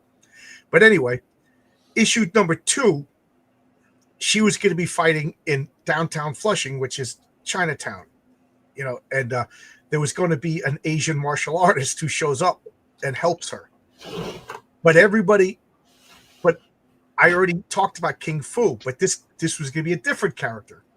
So everybody's like, no. So I changed what I originally planned because the fan reaction to King Fu, and I'm like, why have 2 different Asian martial artists when everybody's always and now because I responded to what the fans told me they wanted, King Fu is going to be way up. He was supposed to just be in a cameo. He has 2 cameos in Heroic Tales, one in the Mary Sue story and one in the Patriarch story. Just literally a panel. And now he's going to be a major character in issue number 3. And I think it worked because of that, I came up with so many other ideas, and like they weren't supposed to be together, and now I have a whole arc planned that I think it's so good. So listening to the fans is not necessarily a bad thing. I think I'm listening to the fans and it's making it better, but it's not like I'm compromising because, oh man, I want to buy a car. Right. You know what I mean? It's okay. That's a good idea. But I have an ending for the public eye. If people really like, I already told Marcus, I said, there's an ending, and I don't think you're going to like the ending. I'll let you read into that as much as you will. And that ending is going to be the ending of the public eye. I'm willing to extend that. Like, it'll be 3 stories if whatever. But if people really like the character, it'll be 50 stories. But that's going to be the ending. So, like, I don't know if I'm answering your question. You are. Like, are you asking me to sell out or stick? No. I don't consider that selling out at all. A sellout, in my opinion, would be major corporation says do this, or you're fired, or we're going to cease the books. Okay. That's selling out. Okay. Listening to your fans because they are the lifeblood of the story, right? Because without them, there's no real point of making it. You could write it for yourself, yes, but the thing is you want it read. You want people to interact with your story. And it's almost, to me, having your fans being a 3rd-tier editor, right? Okay, that makes it. I like the way you put that. Yeah, they're not you, which is the first editor. They're not the editor, which is the second editor. They're the 3rd tier of editing.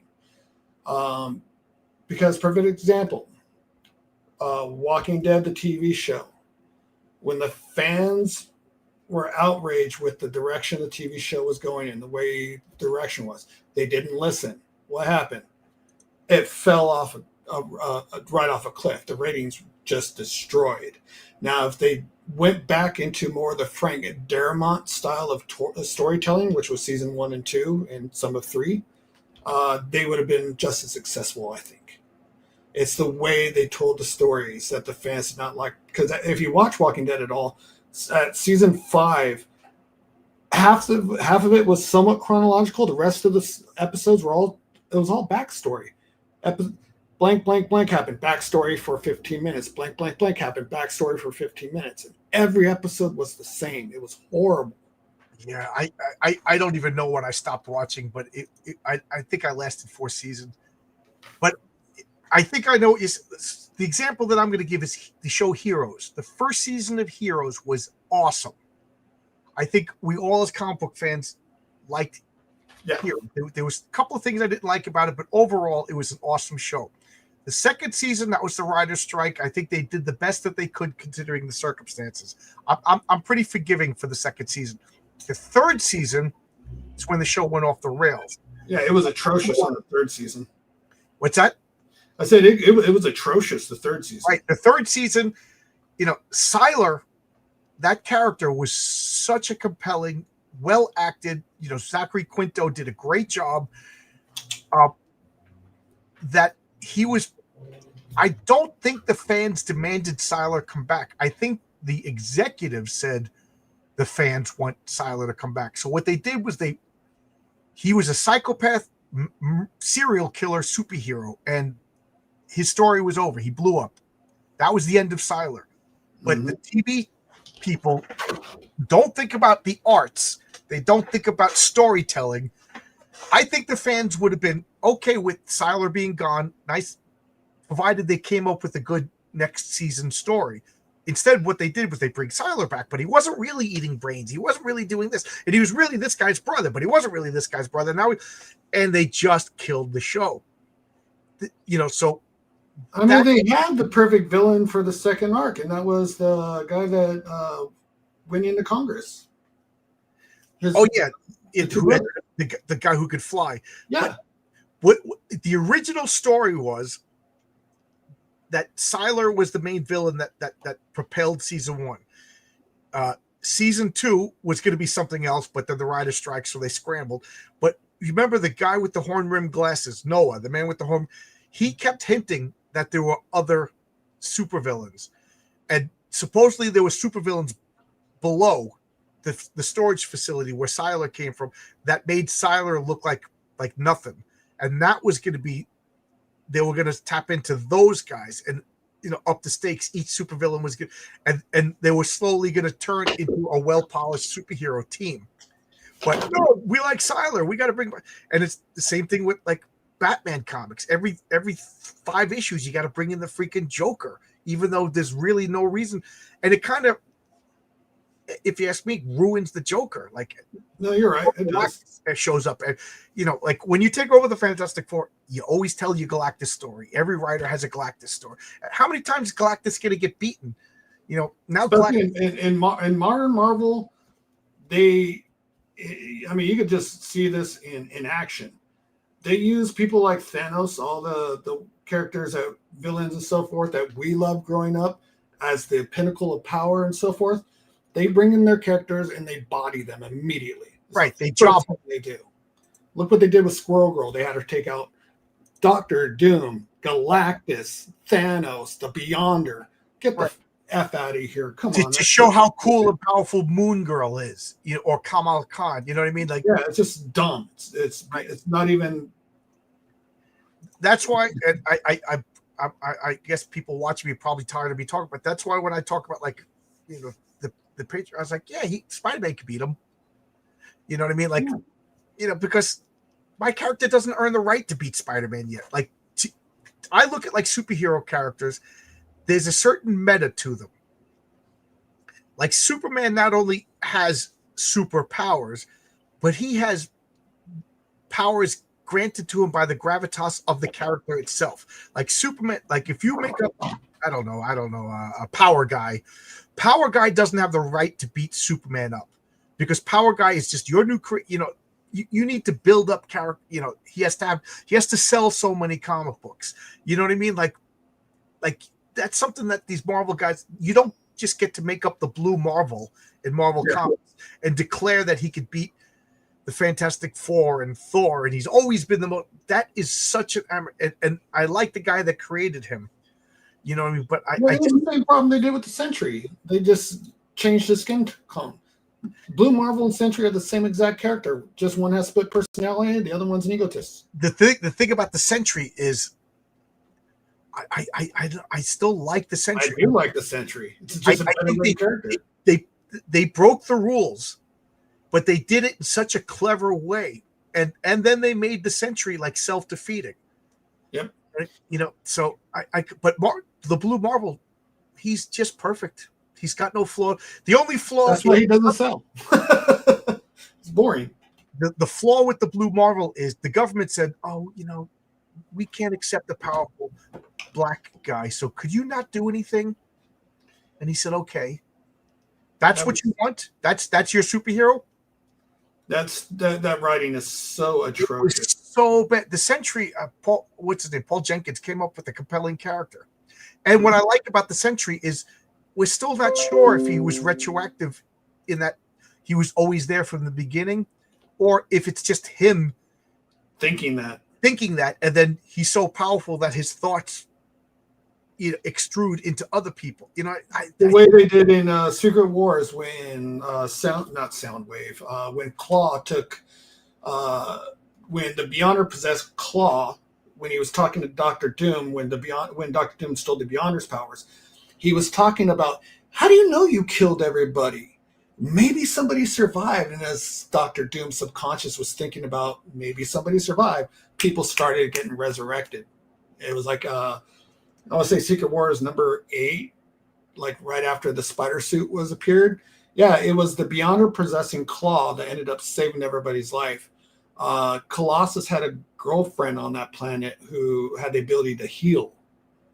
And I love that even though the Beyonder was in the Claw's body and the Claw cannot touch Doctor Doom to save his life, even if the Beyonder could help him a little bit, it's just not going to happen.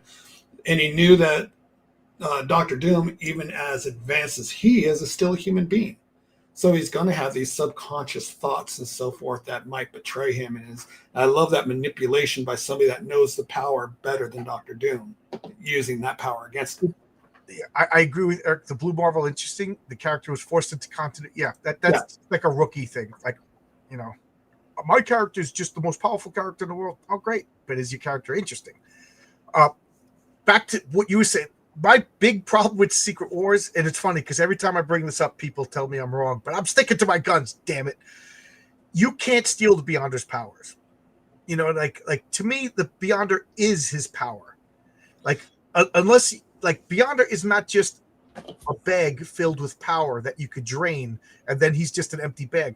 No, like, that's like saying if you steal the ocean, you become the ocean. Right. This is how I think about that. And this is just literally me playing devil's advocate, and that's it. I think what it is he's blocked Beyonder off because Beyonder couldn't come into that reality.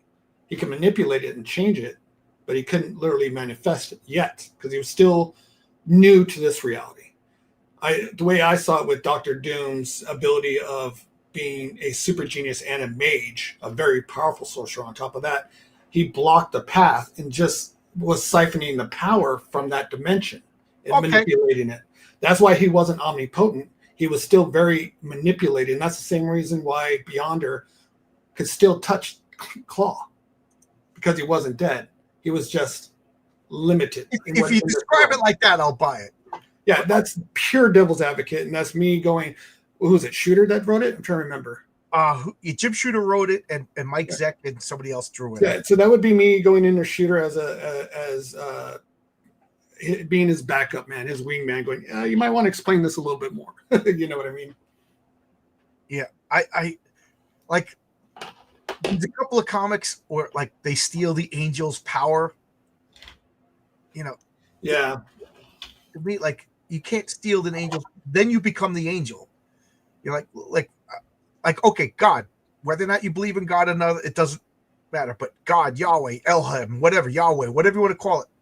if you siphon all of God's power, so is God just this like shriveled up little raisin of a being that's like? Yeah, but how do you siphon infinite? But that's what I'm saying. Like, that's what the Beyonder was supposed to be. This like, Yeah. or like to siphon God's power, you become God. You know what I mean? Like you're expand, like Doctor Doom should have become the Beyonder, but like the difference between Doctor Doom and the Beyonder is the Beyonder was curious about our world. Like that was his fatal flaws. For whatever reason, the Beyonder didn't know about this existence. Then the creation of the Molecule Man attracted his attention, and he started observing us. Now, Doctor Doom, he becomes the Beyonder, but he becomes the Beyonder with total understanding of this universe.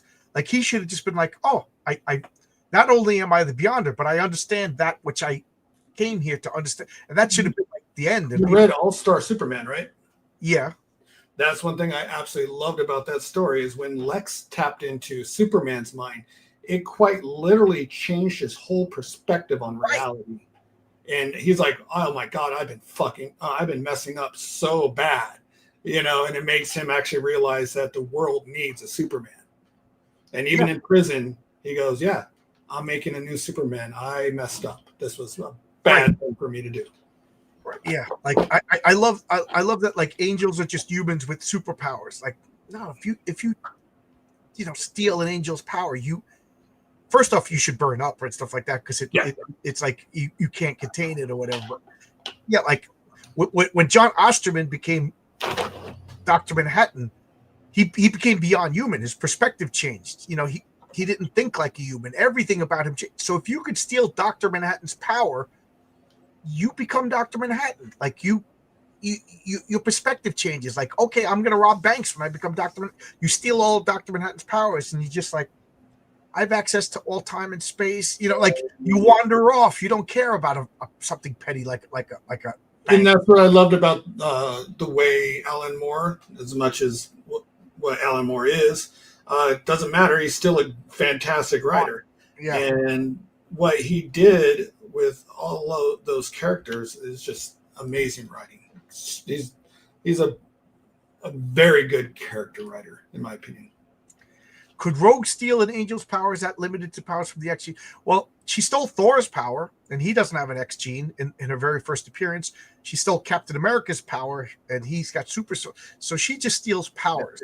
Here's the problem with that, though. Many times, like one of probably my favorite D-list crush character is Spiral from Anucente and Arthur Adams. Yeah, I like her. She's a pretty cool character. She's a fantastic character, and her design is absolutely amazing. Rogue tried that with her. She ended up possessing Rogue and sprouting out extra arms, then going out and kicking the crap out of the rest of the X-Men in Rogue's body. Rogue sprouted the extra arms? Yeah, she tried to possess Spiral, and she's like, that ain't going to work, baby. She possessed Rogue. Oh. She's like, yeah, you got great power and great body, but your mind's pathetic, and completely dominated her, took over her body, sprouted extra arms, and just beat the crap out of the X-Men. I was just like, yeah, that's my girl. Good stuff. I think that was John Romita Jr.'s art, if the image is coming into my head. So probably X-Men 206, I'm thinking. Is it time for me to give my obligatory speech about Rogue, the problem with Rogue? Let's do it. Okay, I love the character Rogue. I love the concept of Rogue. She's she's Rogue. She's one of a kind. She's outcast. She doesn't fit in with the crowd. Why? The mutant of the mutants. Right. Even among other, because if she touches people, she steals them. They're what makes them them. So these people collapse into a heap painfully and then lose their powers. That is a cool concept. It's kind of a bad guy's concept. It's not really a good guy's concept because it's too powerful. Because now all she has to do is touch Dr. Doom and he collapses on the ground, fight's over. She doesn't, who cares about his powers? Dr. Doom's defeated. You know what I mean? So that's too powerful for a good guy, especially on a team. So right then and there. But what bothers me is what makes her unique is she can't have skin-to-skin contact. She can't be around people that she loves because the merest touch could potentially kill them, very least cause them pain, and then at the best steal all their information. Like people like, that's what you really think of me? You know what I mean? like while you were kissing me, you were thinking of Jean Grey kind of thing. You know, there's no more secrets anymore. You really don't want that. And Yeah, then he almost killed her first boyfriend with a kiss. right. So to me, the fact that she stole Miss Marvel's powers and kept them ruined her uniqueness. Now she's just Supergirl who can absorb powers. Her uniqueness was she changes, she steals powers, she manipulates. She should have lost Captain Marvel's powers. She because now she's just the flying invulnerable super strong girl, and once in a while she steals other people's powers. You know, it's like Cyclops, who also has flame powers and wings. Yeah. What makes Cyclops is the eye blasts. So, you know, Rogue should have lost Captain. Like in the movies, so far, she doesn't have these super flight powers. Can she steal Galactus's powers? I would say no. But no, she would be overloaded and burned out from the insides. And if she did, let's just say for the sake of argument, she did. She would immediately need to feed, and she would become the threat. You know, she steals Galactus's powers. But she also doesn't have the 6 billion years worth of willpower and resistance to Galactus. She would become a monster if she could. And then she doesn't have the awareness of where all the planets are or anything. She doesn't. Right. How would she know how to navigate space? Right. So she steals Galactus's powers. She's ravenous, and she's on Earth. That would be an interesting story. But to me, I think he'd possess her. I think he'd possess her in a second. Like no. To me, she's like a human shouldn't be able to steal Galactus's powers. You know, what about the Silver Surfer? Now that's kind of interesting because Silver Surfer is human, but he's more than that. If she touched Blade, would she become a vampire? Well, Blade's not really a vampire. He's a daywalker. He's a Dampier. You know, he never died. You know, his mother was bitten while she was pregnant with him, so he got vampire blood as he was. What's the word? Gestating? Gestating, yeah. So he's not a vampire, but he has vampiric blood in his system. I think Vampire Hunter D did the best representation of a Dunpeel. You know, that they're not undead that was turned. They're a living born vampire, generally done from a male or female vampire and a human offspring. Yeah, I have strong feelings about vampires. I had a vampire western that I put on the back burner because everybody seems to be doing strange westerns these days. So, you know, maybe someday I would like to do it. But I do have stories about vampires, and I tell you, vampires are monsters. They're horrible. If they're nice, it's because they're tricking you. You know, in my world, if Arkham gets bitten by a vampire and turns into a vampire, Arkham's dead. He's gone. And now the vampire is pretending to be Arkham using his memories. Why? Because Arkham probably has a house, he has a safe haven, he has a bank account. It just makes the vampire's life easier to have access to all of these things. If a vampire takes over a homeless person, he ain't going to pretend to be that homeless person. I'm sure he's got other, you know what I mean? But like a vampire, and he's using it to get other victims. You know what I mean?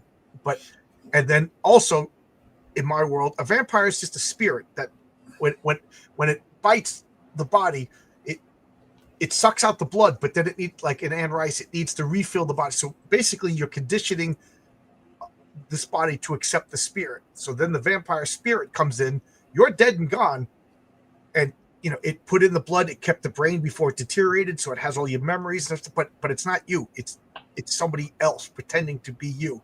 And it has access to your body, has access to your memory, it has access to all the memories of all the other bodies it possessed.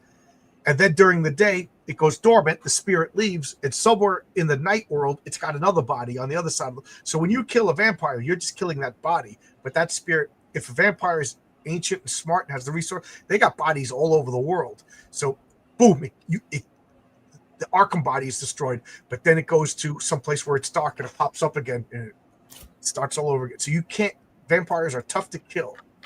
Can you imagine that? You Van Helsing, you light Dracula on fire, you burn it up, and then 3 days later, there's another vampire that you thought you killed me. You don't look any, no, but Same vampire, different body. Would she become a daywalker? I don't know. I would draw the line at supernatural stuff, but what do I know? Yeah, thanks to Twilight, vampires sparkle in the daylight. Hey, K-pop Jumpy's here. How you doing, K-pop? How's everything? Hey, K-pop, congratulations on the success of your movie. She has a movie? No, there's a movie called K-pop Demon Slayer. Oh, okay. It's kicking ass. I mean, complete indie film. I believe the chick that helped write the music and helped write the story was like a woman from Korea that was didn't get chosen to be a pop idol. So she was like, all right, I guess I'm working McDonald's for the rest of my life. And then she got this gig and became a multi-millionaire overnight. I love stories like that. I'm like, good for her. I didn't know anything about this. Sounds cool. Yeah. Yeah, it's destroying Disney and stuff in the theaters right now. And it's just a little independent film that Sony got the rights for, and they're like, we don't want it. Here, Netflix, you take it. Put it on Netflix. It did so well that it was on streaming for free. They did so well, they put it in theaters for a limited run and made a couple $1 million for a giant sing-along for girls. And it still was the number one movie in theaters that weekend. What's it called? K-pop Demon Hunters. And what? The woman who wasn't an idol, she wrote this or she drew it, or I'll have to look that up. But she's a big part of it, and I just loved Cinderella stories. Oh, that's cool. That's pretty cool. So I don't know what else to talk about.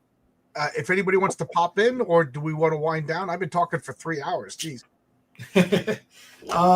Yeah, it's up to if anybody wants to jump in. I'm still here. If not, here's the link. If anybody wants to pop in, just remember, if you do click on that link, turn off your YouTube. Otherwise, we get horrible feedback.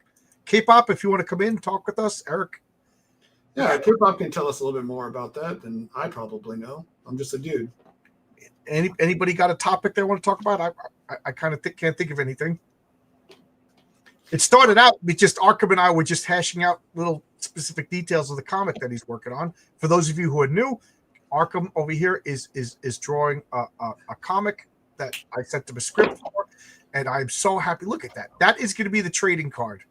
See the skull of the serpent behind him stuck in the tree, and then you'll see the snake the skeleton of the snake completely wrapping around him. It's a 3x5 card, and look at all of this.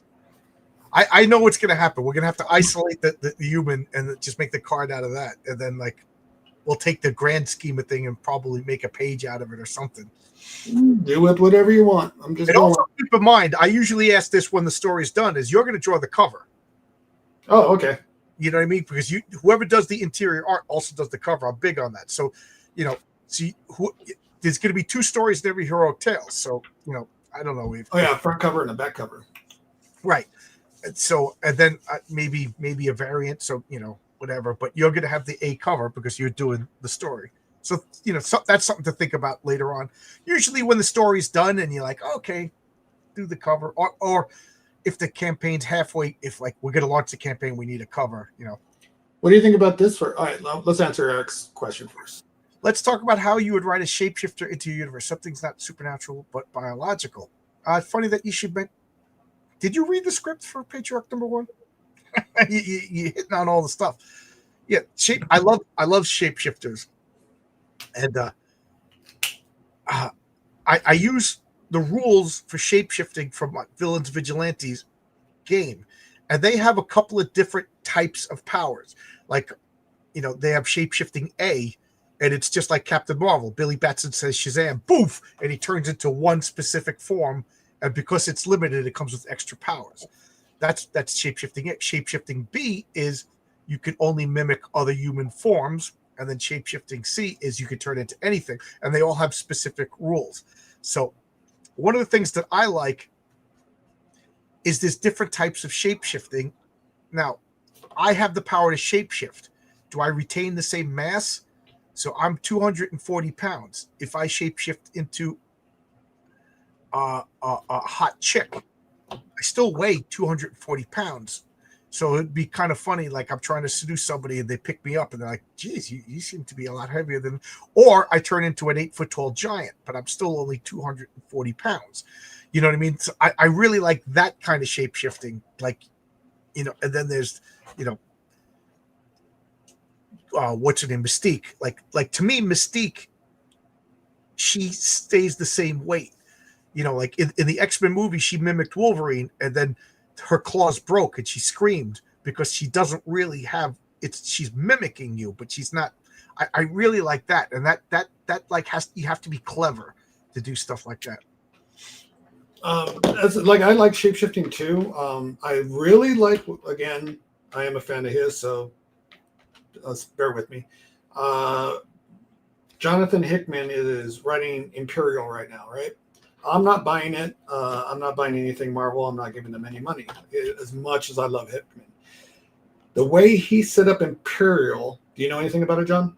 Yeah, no, I don't. This is the first time hearing about it. I'm gonna do some spoilers for a Marvel series, so if anybody doesn't want to listen, ears. Okay, Imperial is a grand galactic story, which Hickman does the best, right? It's a civil war space between the Shi'ar, the Skrull, the Kree, the the Wakandans in space, and a few others. Kill right? the Wakandans in space. It's the stupid. I agree. Well, that's how it all started. Well, basically, someone's killing. They killed Thor's Hulk's second son. I forgot his name. Not Scar, Scar? but the one that rules Scar, the gray one. They killed him. They killed Star-Lord's dad. They killed a bunch of other galactic rulers, and they blamed it on Wakanda. They go to fight Wakanda. They're fighting, and then the Skrulls. You come to find out that the Skrulls were shapeshifting the Wakandans, right? So everybody goes after the Skrulls, and then you find out it's not actually Skrulls. It's the hobgoblins from the Shi'ar Empire that made a pact with Black Bolt to give them their empire back. So actually, it's like a quadruple betrayal, where you come to find out that it's actually the humans that are manipulating everything from the background, because everybody left them alone. Everyone forgot about them, and nobody helped them either. So they're like, all right, cool. We're going to rebuild. We're going to do this. And then they struck, and they struck hard. And I was just like, I'm not going to buy this because they'll probably fire you halfway through. Or he'll get bored and leave. Jonathan Hickman never sticks the landing on. That's my biggest problem with him. I thought he stuck it pretty well with one book, and that was Time Runs Out, what started the whole, what do they call it? Not the inclusion, but when their universes collapse, what do they call it? Incarnation. No, it's not incarnation. Incursion. The incursion event. But of course, I'm sure they're going to change that for the MCU. So what were you saying? So we were talking about shape shifting, and you were gonna say you like shape shifting. Oh, just how like with shape shifting, you could do so much with it. Your imagination is completely free, but you have to realize you have to also wrangle yourself into not letting your story go too crazy, and just use like time travel and shape shifting as a escape route. I like Beast Boy, but it just drives me nuts that he has to be green, you know, for no reason other than that. It was originally he had the green hair, so it was like he was an animal with like a human toupee on that was green, you know. But I don't. But I do like that he's limited to animal forms. It forces them to be creative, but they also break the rules. He turns into space dinosaurs and dragons like that, you know, because the writers aren't clever enough to come up with animal powers. What's this? He has to say his name to be a hero. Beast Boy? You would have to put that 240 pounds on your chest. Yes, so I'll turn it to Sydney Sweeney. You change it to a hot chick and never leave your room. What about Mortal Kombat? Shang Tsung? Is he a shapeshifter? Yeah. I don't know about this shape. I like he does it very well. He does it like a mage would, because he is a mage first and foremost. He's a mage that has a power to shapeshift. What he does in combat is while he's fighting, he'll shapeshift into the opponent that he wants to use the power set of. And he only has 5 seconds in that form, right? Okay. Before he shifts out. I like that a lot more. Oh, like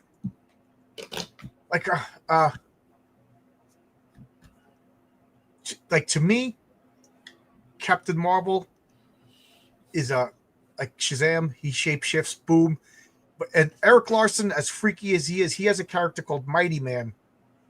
And he was a little kid and he went like this, boom, and he turned into Mighty Man, the world's mightiest mortal. And it was a Captain Marvel homage, ripoff, whatever you want. What I really liked with him is he gave him the weakness that's an artificial form. That's not a real body. So as such, it mimics life. So it doesn't heal.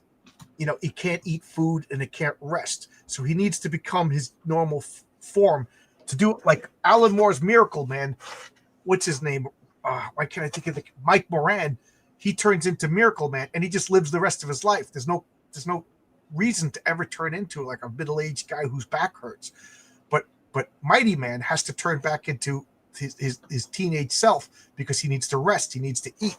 Otherwise, this fake form will. I love that. I think that's such a cool idea.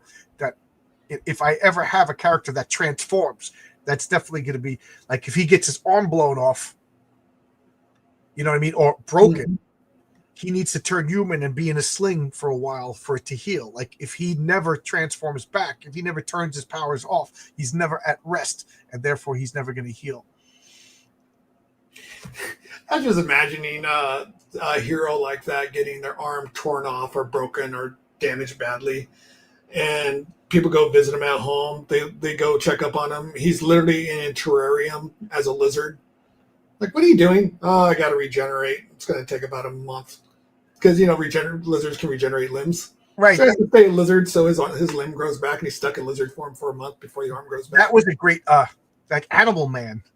Like that was. I love Animal Man. That was Grant Morrison to me at his best because he wasn't Grant Morrison yet. He was still earning his chops. Mm-hmm. So editors, I guess he had to work with confines of editors and Marvel, or DC rather. But it was just clever use of animal powers, like I just thought that was really, really, really clever. And what's weird is we all know 52 sucked. 52 was horrible. But Animal Man, Swamp Thing, both of those were amazing in 52. I read both of those and I was like, I love 52. And then I read, Superman and Earth 2. I'm like, this is horrible. So I just stuck with those 2 books. The new 52 or the series called 52? New 52. Yeah, the new 52. The Swamp Thing was excellent. Mm-hmm. I actually finished Swamp Thing. So that Swamp Thing is the latest DC that I've ever read. I love that character, and whatever it is about that character seems to bring out the best in writers. And artists. I think some of what's his name? It's very known for his pen and ink and its monster work. Bernie Wrightson. Yeah. Besides Frankenstein, of course, which is a masterpiece. Some of Bernie's best art was Swamp Thing. Yep. Yeah, he brings out really good art in people. Yep. I think he says he's loved. He's such loved by writers and artists that they kind of give it their all when they do him. Yeah. I mean, we would be talking about the Martin Pascal run, which was the immediate predecessor to Alan Moore, if Alan Moore never took over. The Martin Pascal run of Swamp Thing was so good. Unfortunately, Alan Moore came over and did that legendary run. Me, I'm still an Alan Moore fanboy. Like, the crazy to hotness ratio that you apply to girls?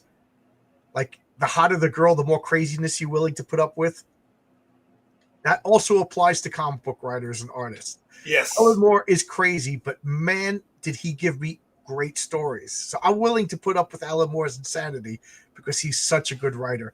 And the funny thing is I had Mark Miller on my channel, and Mark Miller said that Alan Moore's really a normal guy in real life. He's kind of like pretends all this in the main. So there's that. Yeah, I bet. I don't even care about the craziness or the zaniness of stuff. What bothers me is his anti-capitalist, anti-American BS. And it's like, dude, just shut up. This is where you made all your money. Right. Don't give me that crap. You were absorbing it when you can. I think the reason why he's doing that so much is because, you made some very good and poignant points during Watchmen and V for Vendetta. You did it correctly. You made people think. You made people talk. What you're doing now, not in his comic books, because he's only doing Lovecraft comic books, which is ironic in my opinion, honestly. He's just so preachy. And it's just like, dude, I don't want to hear a damn word from you. I really don't. Do comics. That's all I care about what you do. To be honest, I think I haven't read. I have that 12-issue Providence run where it's him doing Lovecraft. I haven't read it yet. It's good. I like his take on. Oh my god, I can't believe I almost forgot his name. Nefertiti-Hotep. Okay. He does very good with him because he does it as this manipulating guy pulling strings from the background and talking to people, but then disappearing. He does it very well. For some people it's a little graphic, and understandably so, but I loved it. He did a limited run. I think it was called just Necronomicon. It was like a 4-issue limited. And I like that story. And it's like, it wasn't the past that she was thinking about. It was actually, she was getting premonitions of her future. And when she discovered the cult, and I like that story a lot. They made it a little edgy for edgy's sake. And it's like, whatever. You could have made this and concentrated more on story. But it was still, I enjoyed it. It was a good take. But I didn't read that. So before that, he did a 1-issue in a comic called God is Dead. And it's basically explaining this crazy phony religion that Alan Moore worships. And it was excellent. So I don't know any of his new stuff. The last thing I read by him was that 1 issue of God is Dead. So I don't know. Maybe he's lost it. Is he even writing stuff? I don't think the Providence still. I think he's still doing Providence. Yes, so people told me not to read it. Other people told me it's great. I don't know. I got to dig it out now that I'm thinking about it. I haven't thought about it in a while, so I don't know what he's doing lately. Like, I heard that the only thing he was interested in still writing is a League of Extraordinary Gentlemen. So I don't know if that's still coming out. I would say for Providence, don't expect Lovecraft. It's Alan Moore's Lovecraft for sure. I liked it. Yeah, I don't remember the lore of the video game. They're talking about Mortal Kombat. I don't know. Quan Chi is spoilers. Scorpion's kill. I don't know what else to talk about, so I think I'm gonna end the stream now because I was just about to start finishing up a script, but this was fun because it was official comic book work. And to tell you the truth, somebody on Twitter, a picture of pizza just came on, and my stomach started rattling. So earlier today, about an hour ago, I started getting nauseous. I'm like, why do I feel sick? And then I looked at the time. I'm like, oh, I haven't eaten today. That explains it. Yeah, I did I even eat yet today? I don't think I haven't eaten at all. Yeah, I had a chicken finger for breakfast. Oh, there you go. Before Sunday Comics, so I'm real hungry. And I'm gonna start getting grouchy. But yeah, thank you guys. This was just a spur of the moment thing. Arkham just wanted to clarify a few things. And we got like 50 people watching us, really talking about nothing, and got nothing else to talk about. Tomorrow night at midnight, Cooper and I will do some theology. We'll talk about the Book of Job. Let's see what else do I have planned for this week. Tuesday night at midnight, Heather Villi and I will talk about her comic, which I think is a really good comic. Wednesday night at midnight, Phil Diaz.